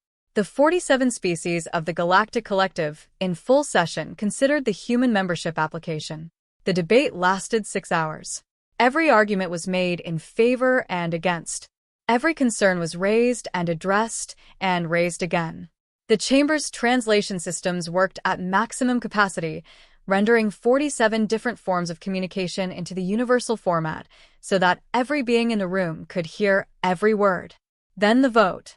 The result was announced by Director Val, who had aged by Valkyrie standards very little in 7 years but who seemed to have acquired something, a quality, a warmth, a relationship to the question of human membership that was personal rather than administrative. 89% in favor. The chamber erupted, not in noise, but in light. The Ethini lit up in the colors that their species used for celebration, flooding the crystal room with cascading brilliance. The Sulian's bioluminescent stripes cycled through bright, warm patterns. The Gruoth broadcast a subsonic resonance that, while below human hearing, was felt by every being in the room as a deep, whole-body vibration of affirmation. In the humans' observation room, where the full Earth delegation, now expanded to 50 members over 7 years, had watched the vote, the reaction was profoundly, characteristically human. Several people cried. Several people laughed. Several people did both simultaneously. James Okafor sat very still with his face in his hands for a long moment, and then looked up with an expression that Layla Hassan, sitting beside him, would later describe in a poem as the face of a man who has just understood something he spent his whole life reaching for. Marcus Webb, now 24 years old and serving as the delegation's youngest formal diplomat, stood at the observation window and watched the chamber fill with alien light and felt something that he couldn't name and didn't try to. Dr. Sarah Chin pressed her palm flat against the observation window, a gesture she hadn't planned, that came from somewhere below intention, as if trying to touch the moment. Commander Vreth, who had voted in favor, quietly, without announcement, left the chamber before the celebration began. He was intercepted in the corridor by Dr. Finney, who had been watching for him. "Commander," she said. He stopped, turned, looked at her with his armored face that she had learned, over 7 years, to read with some accuracy. "You voted for them," she said. "Yes," he said. "What changed your mind?" A long pause. "The boy," he said finally. "Marcus. On the habitation platforms. When I reviewed the recordings of his time with the Mirian, he stopped. He learned their song.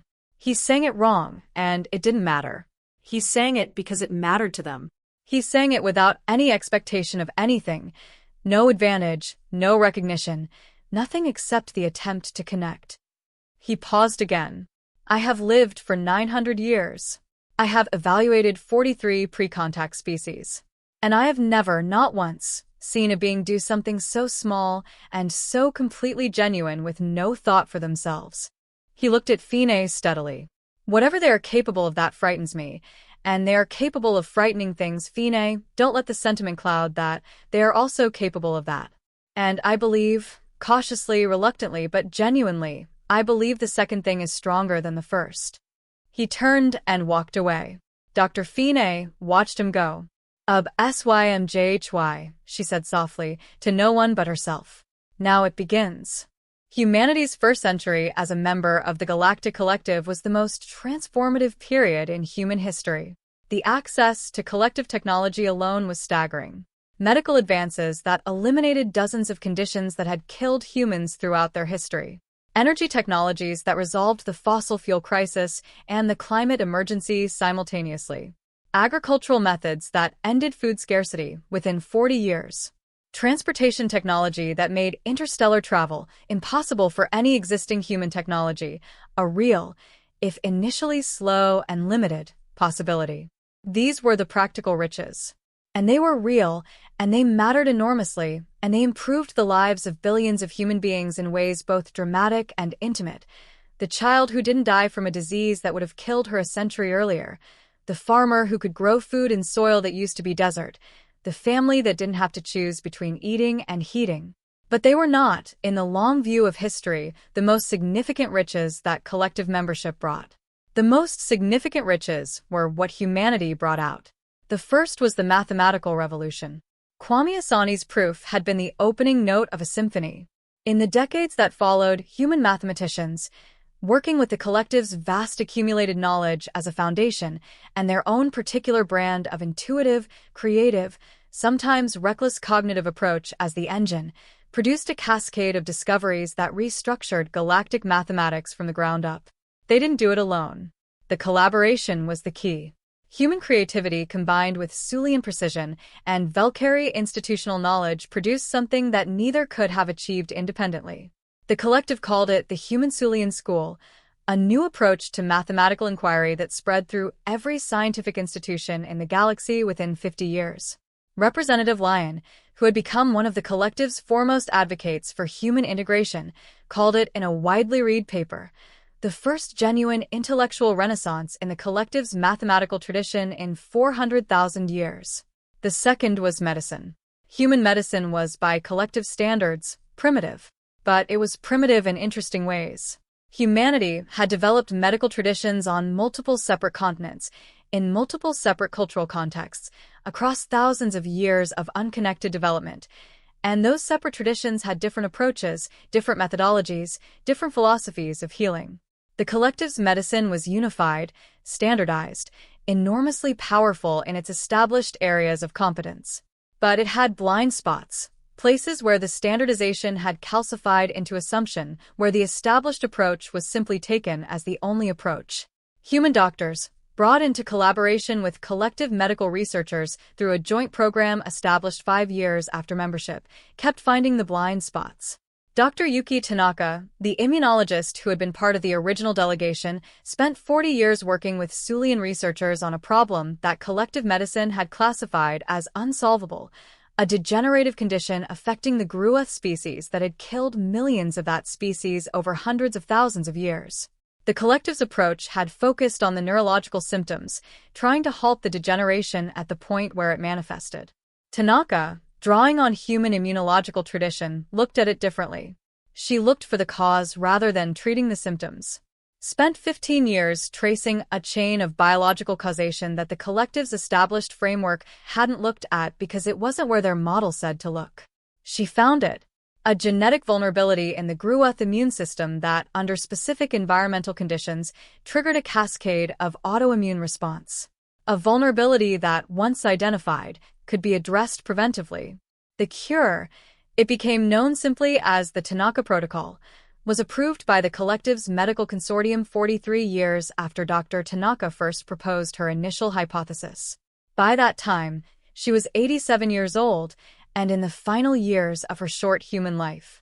The day the protocol was approved, a delegation of gruoth, massive, armored, subsonic, traveled from their home world to where Tanaka lived in the human colony on Velcara Prime. They stood outside her home, and they sang. Not in a frequency she could hear, but she could feel it, a full-body resonance that she described later as the feeling of 1,000 voices saying thank you in a language that bypasses your mind and goes straight to your bones. She sat on her doorstep and felt it and cried, and then laughed, because she was 87 and had spent 40 years working on this, and this was the sound of 600,000 gruoth no longer dying from a disease that had always been preventable if someone had just looked in the right direction. Caro, she told the young human medical student who was her assistant, and who was watching this extraordinary moment with wide eyes. Carefully. With full attention. That's the whole job.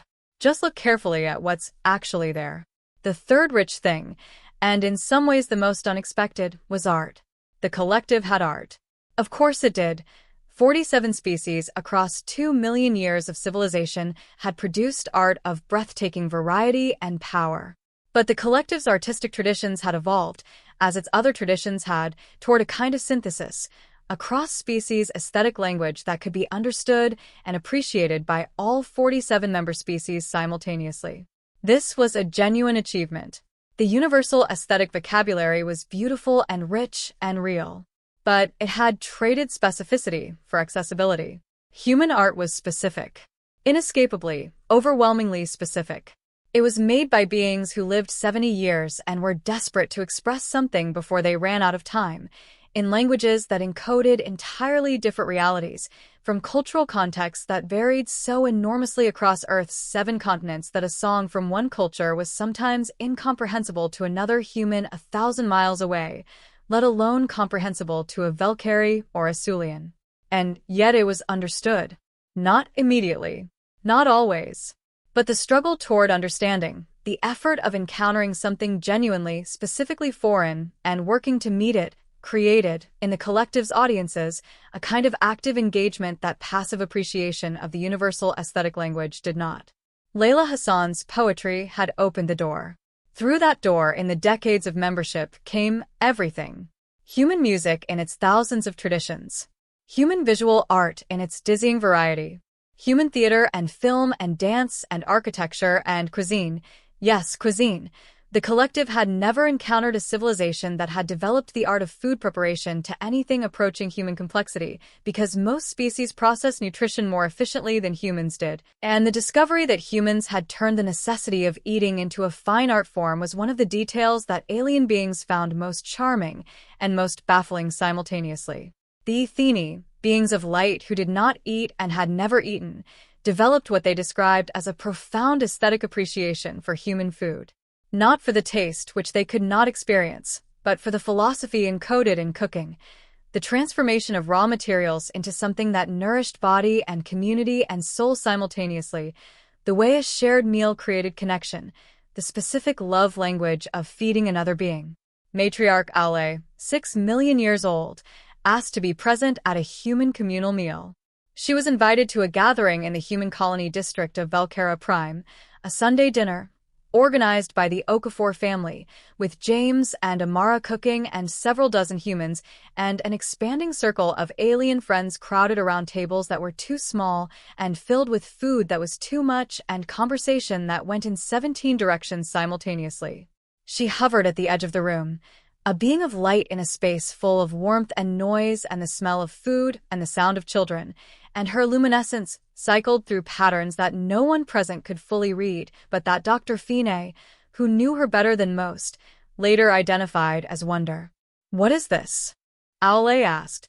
"Sunday dinner," said Amara Okafor, appearing at her side with a dish of jollof rice that she was probably hoping the 6 million-year-old being of light would somehow be able to try. "No," Aule said. "I mean, what is this? This thing you're doing?" Collectively. "This." Her light pulsed. "This warmth." Amara looked at the room, at her husband arguing cheerfully with Kwame Asani about something mathematical, at Marcus Webb, home for a visit, surrounded by a mix of human and Myrian children who had become, in the colony, inseparable, at Father Brennan in the corner in deep conversation with a Sulian philosopher who had become his closest friend, at Layla Hassan laughing at something that the translation device was probably getting completely wrong and not caring at all. "Community," Amara said. "We're very good at it, even though we're also very bad at it a lot of the time." She looked at Aule. "Do you want to stay?" Aule stayed. For 4 hours. She came back the following Sunday. And the Sunday after that. It became, in the colony, a standing joke that the eldest being in the Galactic Collective had a standing invitation to Sunday dinner at the Okafors, and that she never missed it. 50 years after first contact, a young Velcari scholar named Chanel published a paper that would become one of the most read documents in galactic history. The paper was titled, "What the Humans Showed Us About Ourselves." It was not a paper about human achievements. It was a paper about the collective, about what the process of integrating humanity had revealed about the gaps and the assumptions and the quiet diminishments of a civilization that had been operating on its own terms for 2 million years. Chanel argued that the collective, despite its extraordinary breadth and depth, had developed a kind of civilizational stasis. Not technological stasis. The collective's technology continued to advance, but cognitive stasis. A tendency to approach problems in established ways, to value the accumulated wisdom of 2 million years so deeply that challenging it required extraordinary justification. A tendency to see the young species joining the collective as learners rather than contributors. The humans had broken that pattern in every direction at once. They had found a 400,000-year-old mathematical error in 3 months.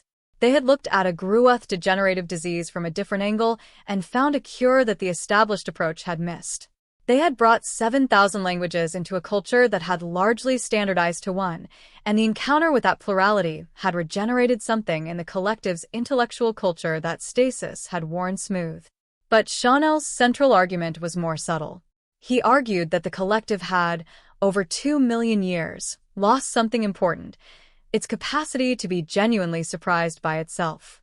The accumulated records were so complete, the established frameworks so comprehensive, the sense of civilizational continuity so unbroken, that the collective had stopped being capable of the kind of self-astonishment that drives fundamental change. The humans had restored that capacity.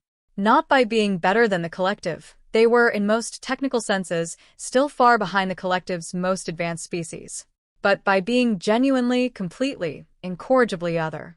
By bringing a perspective so different, a history so distinct, a cognitive approach so unconventional, that simply encountering them had forced the collective to see itself from the outside, to notice, for the first time in millennia, the shape of its own assumptions. Chanel concluded, "We thought we were welcoming them. We did not realize they were rescuing us." The paper landed in galactic culture, like a stone in still water. Ripples went everywhere. The scientific community engaged with it intensely. The question of whether the collective had developed cognitive stasis was suddenly being debated in every research institution in the galaxy. The political community was more divided. Some found Chanel's critique too pointed, too willing to attribute civilizational inadequacy to a coalition that had achieved extraordinary things. The philosophical community was electrified. And in the human community, both on Earth and in the growing human colonies that were beginning, tentatively, to spread to other worlds, the paper was read with a complex mix of pride and discomfort. Pride because it named something they had quietly suspected, that they had something to offer, that their difference was not a deficiency. Discomfort because the question that followed immediately was, how long would the difference last? Integration was good. Cross-cultural exchange was good. Learning from each other was good. But humanity had arrived in the galaxy with something that was particularly theirs, a perspective forged by their peculiar evolution, their mortality, their diversity, their history, and the more integrated they became, the more that particular thing might be diluted.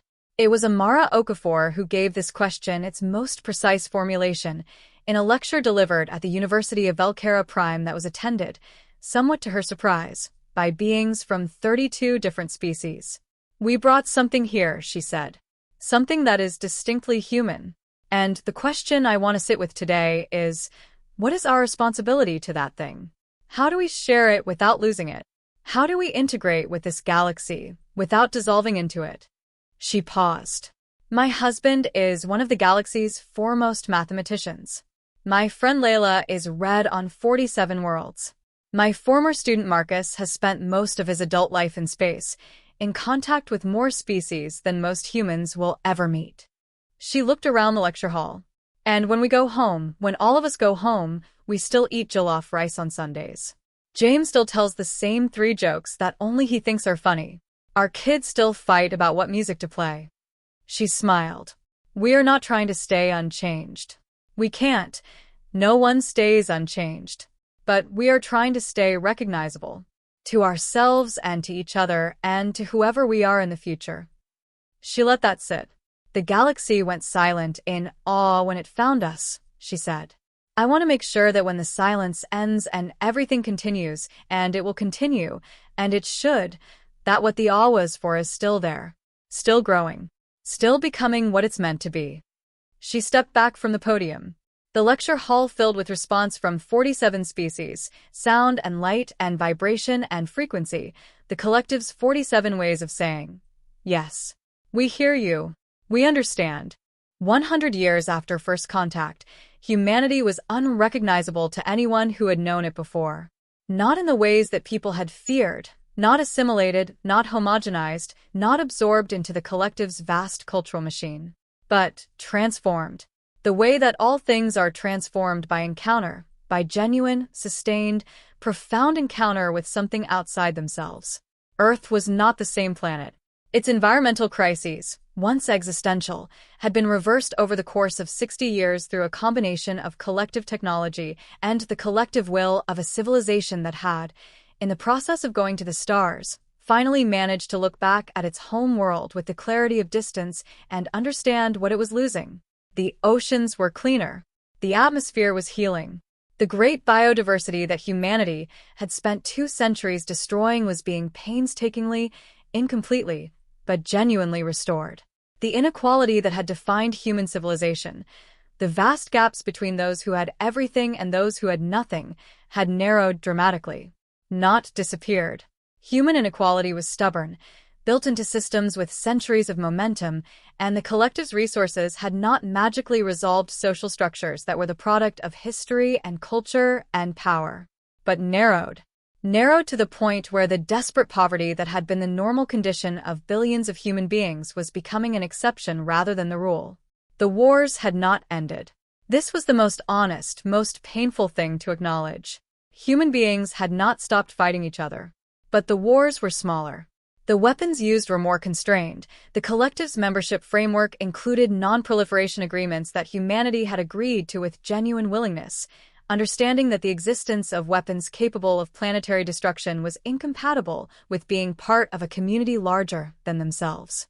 The human world had not achieved peace, but it had achieved a fragile, real, contested, ongoing practice of choosing negotiation over annihilation. And humanity was out there. Human settlements existed on 6 worlds beyond Earth.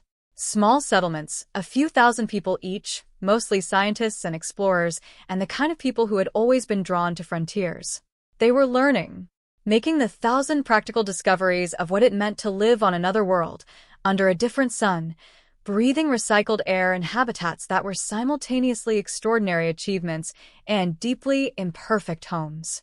They were, in other words, doing what humans had always done, going somewhere new, being bad at it for a while, getting better, making it home.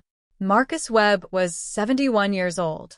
He was not the same person who had stepped off a transport shuttle on Velcara Prime at the age of 17 with wide eyes and no real idea what he was doing. He had spent 54 years in galactic diplomacy, had served as humanity's primary ambassador to the collective for 22 of those years, had been present at negotiations and crises and celebrations that had shaped the course of human history and galactic history both. He had friends of 30 species. He had learned, haltingly and imperfectly, 6 alien languages. He had also, in recent years, started teaching. Not diplomacy. Not interstellar relations.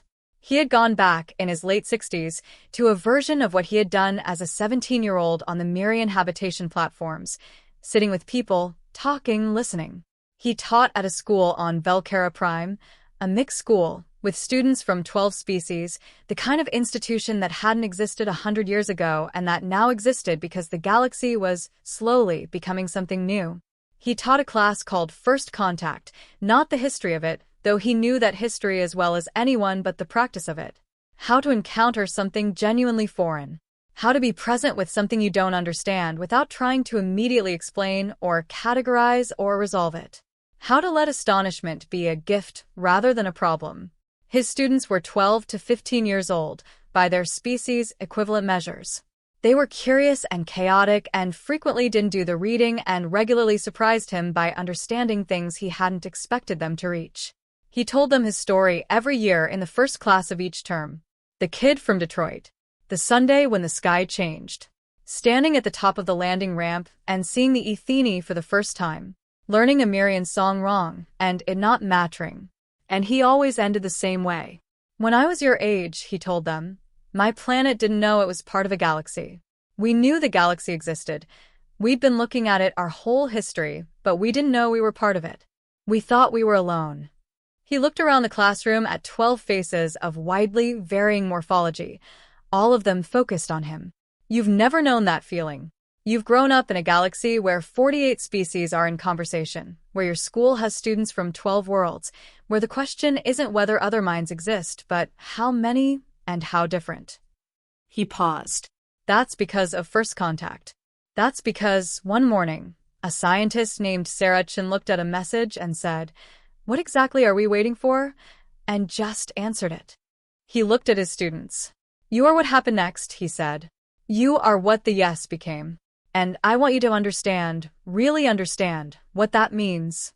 It means that everything you do, everything you build, every friendship you make across species lines, every idea you have that crosses a boundary that used to seem uncrossable, it matters. Of SYMJHY. Now it begins, and it keeps beginning, with every one of you, every day." A hand went up. A young Sulian, her bioluminescent stripes cycling through the colors that in her species indicated deep engagement, the equivalent of a human leaning forward in a chair. "Ambassador Webb," she said, "you said the galaxy went silent in awe when it found Earth." Why? What was so awe-inspiring, really? You were primitive. You were small. You were just starting. Marcus smiled. He had been asked some version of this question 100 times over 50 years of diplomacy, and he had never gotten tired of it. Because, he said, we were starting. That's the thing. 2 million years of the collective existing, 2 million years of established species with established knowledge and established ways. And then there was us. Starting. Figuring it out. Getting things wrong. Trying again. He paused. There's nothing in the universe like a beginning. A genuine, no guarantees, might fail completely beginning. The all wasn't for what we were. It was for what we might become. He looked at the young Sulian. Caro, he added. That's the secret. Start carefully, with full attention, knowing that it matters. That's all there is to it. The rest takes care of itself. 150 years after first contact. The anniversary was celebrated across 48 worlds. On Earth, in the city of Geneva, in a plaza built on the site of the old United Nations building, which still stood, preserved, maintained as a monument to the particular human institution that had occupied the building in the moment the galaxy answered, a crowd of 10 million people gathered. They were mostly human, but not entirely. Diplomatic delegations, academic visitors, cultural exchange students, and a substantial community of Mirian who had, in the century since their evacuation crisis, developed such close cultural ties with humanity that several thousand of them had chosen to make Earth a permanent home. In the sky above Geneva, 3 spacecraft hung in geosynchronous orbit. The original research craft Sully 7, preserved and maintained as a historical artifact, the Earth's first true interstellar vessel, the UNSS Sarah Chin, named 40 years ago in honor of the woman who had said, "What exactly are we waiting for?" And a Mirian cultural vessel that had come specifically for the anniversary. Its hull bearing a pattern that, if you knew how to read it, was the opening notes of the song that Marcus Webb had sung badly and sincerely on a habitation platform 130 years ago. On the surface, in the plaza, a ceremony was taking place. It was not a formal ceremony in the governmental sense. There were no heads of state on the stage, though several were in the crowd. There was a school choir, children from a school in Lagos, James and Amara Okafor's old school, which had become in the century since first contact one of the most celebrated educational institutions on Earth, partly because a physics teacher named James Okafor had once told his students that the universe was listening. The choir sang.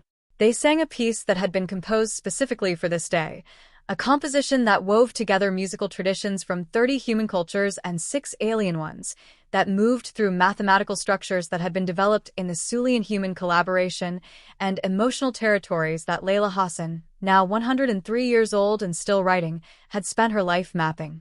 It was not a perfect piece of music. Its ambitions outran its resolution in several places. It was simultaneously too long and not long enough. It contained moments of extraordinary beauty and moments that almost didn't work. It was, in other words, very human. When it ended, the crowd was silent. Not because there was nothing to say, but because there are moments when speech is the smaller thing and silence is the fuller one. When the appropriate response to something that has moved you is simply to let it move you, without reaching immediately for words to contain the experience. Layla Hassan, 103, sat in a seat of honor near the stage and listened to the silence and thought about time, about the particular quality of a moment that knows it is historic, not in the self-important way, but in the genuine way, the way that a moment that changes things has a different texture from the ones that don't. She thought about a 22-year-old girl who had stood in a room full of the most powerful people on Earth and listened to an alien voice say, "You are extraordinary. Every one of you." She thought about what it had done to her. That sentence, arriving from outside the known world, confirming something she had privately, doubtfully, tentatively believed about her species, but had been afraid to fully hold. She had spent her life writing about that confirmation, about the extraordinary ordinary, the everyday human miracles that the universe, apparently, found remarkable. The song sung in a language she didn't speak. The proof written in an overnight fever of collaboration. The Sunday dinner that a 6 million-year-old being of light kept coming back to week after week, because there was something in the warmth of it that nothing else in 2 million years of civilization had replicated. She opened her notebook. She still used a notebook, paper and pen, an affectation that her friends teased her about and that she maintained because the physical act of writing kept her honest. And she wrote, 150 years ago, we were alone. Not alone in the factual sense. The galaxy was full, as it turned out, and had been for 2 million years. But alone in the felt sense. Alone in the dark, making noise, hoping something was listening. Now we know. Something was listening. Something is always listening. And the thing that was listening found us remarkable. Not for what we had built so little by their measure. Not for how long we had existed for an eye blink. But for how we had used the time we had. For the urgency and the love and the creativity and the terrible, magnificent refusal to give up. For the song we sang into the dark, not knowing if anyone would hear. Someone heard. And they said, "You are extraordinary." And we're still, 150 years later, in the process of learning that it's true. She closed the notebook. The silence in the plaza was beginning to shift, the crowd finding its voice again, beginning the celebration that would last all day and into the night. Music from 100 traditions rising into the sky above Geneva while in orbit. 3 ships caught the light of a yellow sun. In a research institute on Belcara Prime, the same institute where Dr. Finney had done her most important work, where the human-Sulian mathematical collaboration had its roots, where the first cross-species art exhibition had been held 50 years ago, a young Sulian researcher named Chene, named by parents who had wanted to honor a particular piece of human history, sat at her workstation and looked at a monitor. The monitor showed a readout from the collective's sensor grid, a signal, coming from a region of the galaxy designated Sector 7, Gamma 44, currently classified as uninhabited. The signal was rhythmic, mathematical, repeating. It contained prime numbers. Chene stared at it for a long time. Her bioluminescent stripes were cycling through colors that anyone who knew Sulian emotional expression would have recognized immediately. She thought about her namesake, about a physicist in Geneva who had looked at an alien signal and said, "What exactly are we waiting for?" She opened a priority channel to the director of her institute. "Director," she said, and her layered voice was steady only because she had good training and because the moment was too important for anything else. "You need to see this. I think there may be another one." A pause. "Another species?" the director said. "Yes," Chene said. "A new signal. From an uninhabited sector." She looked at the readout. They've been broadcasting for approximately 80 of their planetary orbital periods. No one noticed because the sector was unmonitored. She paused. "I noticed because," she stopped, "because Dr. Finney used to say, 'Caro, look carefully at what's actually there.' So, I was looking." Another pause. Longer.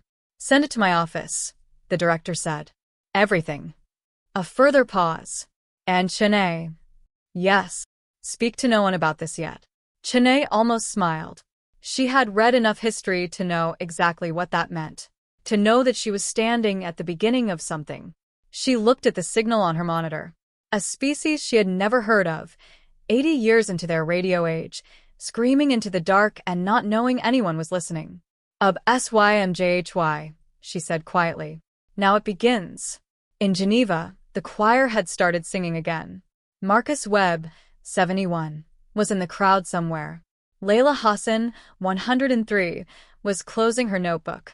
The Mirian cultural vessel in orbit was playing a song very softly through its external speakers, a song that no one on the ground could hear, but that the crew of the UNSS Sarah Chin, floating alongside in orbit, picked up on their receivers and recognized, and stopped what they were doing to listen to.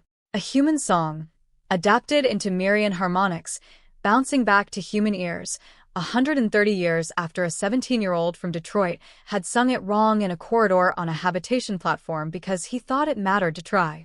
On Earth, in Lagos, in the school that had once had a physics teacher named James Okafor, a class of 16-year-olds were sitting at their desks on the morning of the anniversary, and their teacher, a young woman named Adiz, who had been James Okafor's most gifted student 40 years ago, and who had spent those 40 years earning the right to stand where he had stood, was looking at them with the expression of someone who has something important to say. "Today," she said, "is the anniversary of the day the galaxy heard us." She waited. The question I want you to think about today is not about history. It's about now. She looked around the room. The galaxy found us because we were making noise. We were broadcasting. We were reaching out even without knowing anyone was listening. We were doing what humans do, creating, communicating, building, reaching. She paused. What are you broadcasting? Right now, with your life, with your choices, with what you make and what you say and how you treat the people around you, what is the signal you're sending? The class was quiet. A hand went up. A boy in the back, young, serious, with the look of someone carrying more thought than he usually let show. What if no one hears it? He asked. Adiz looked at him for a moment. She thought of James Okafor. She thought of a Thursday morning when every screen in the world had said, "We are here." She thought of a young Sudanese poet and a math teacher and a physicist and a teenager from Detroit who had walked down a ramp onto an alien world because someone had said, "What exactly are we waiting for?" They will, she said. Someone always hears. The galaxy is full of listeners. You just have to keep broadcasting. She smiled. And Kara, when you do, with full attention, as if the moment is the only one that matters. Because it is. Because it always is. And because somewhere in the dark, across the impossible distances of space, a signal is always traveling toward ears that don't yet know they're waiting, carrying music and mathematics and story and love, the irreducible evidence of a mind reaching out toward other minds, the oldest and most human act in the universe. Reaching, Hoping, not knowing, and sending the signal anyway, of SYMJHY. Now it begins. It is always beginning. the end.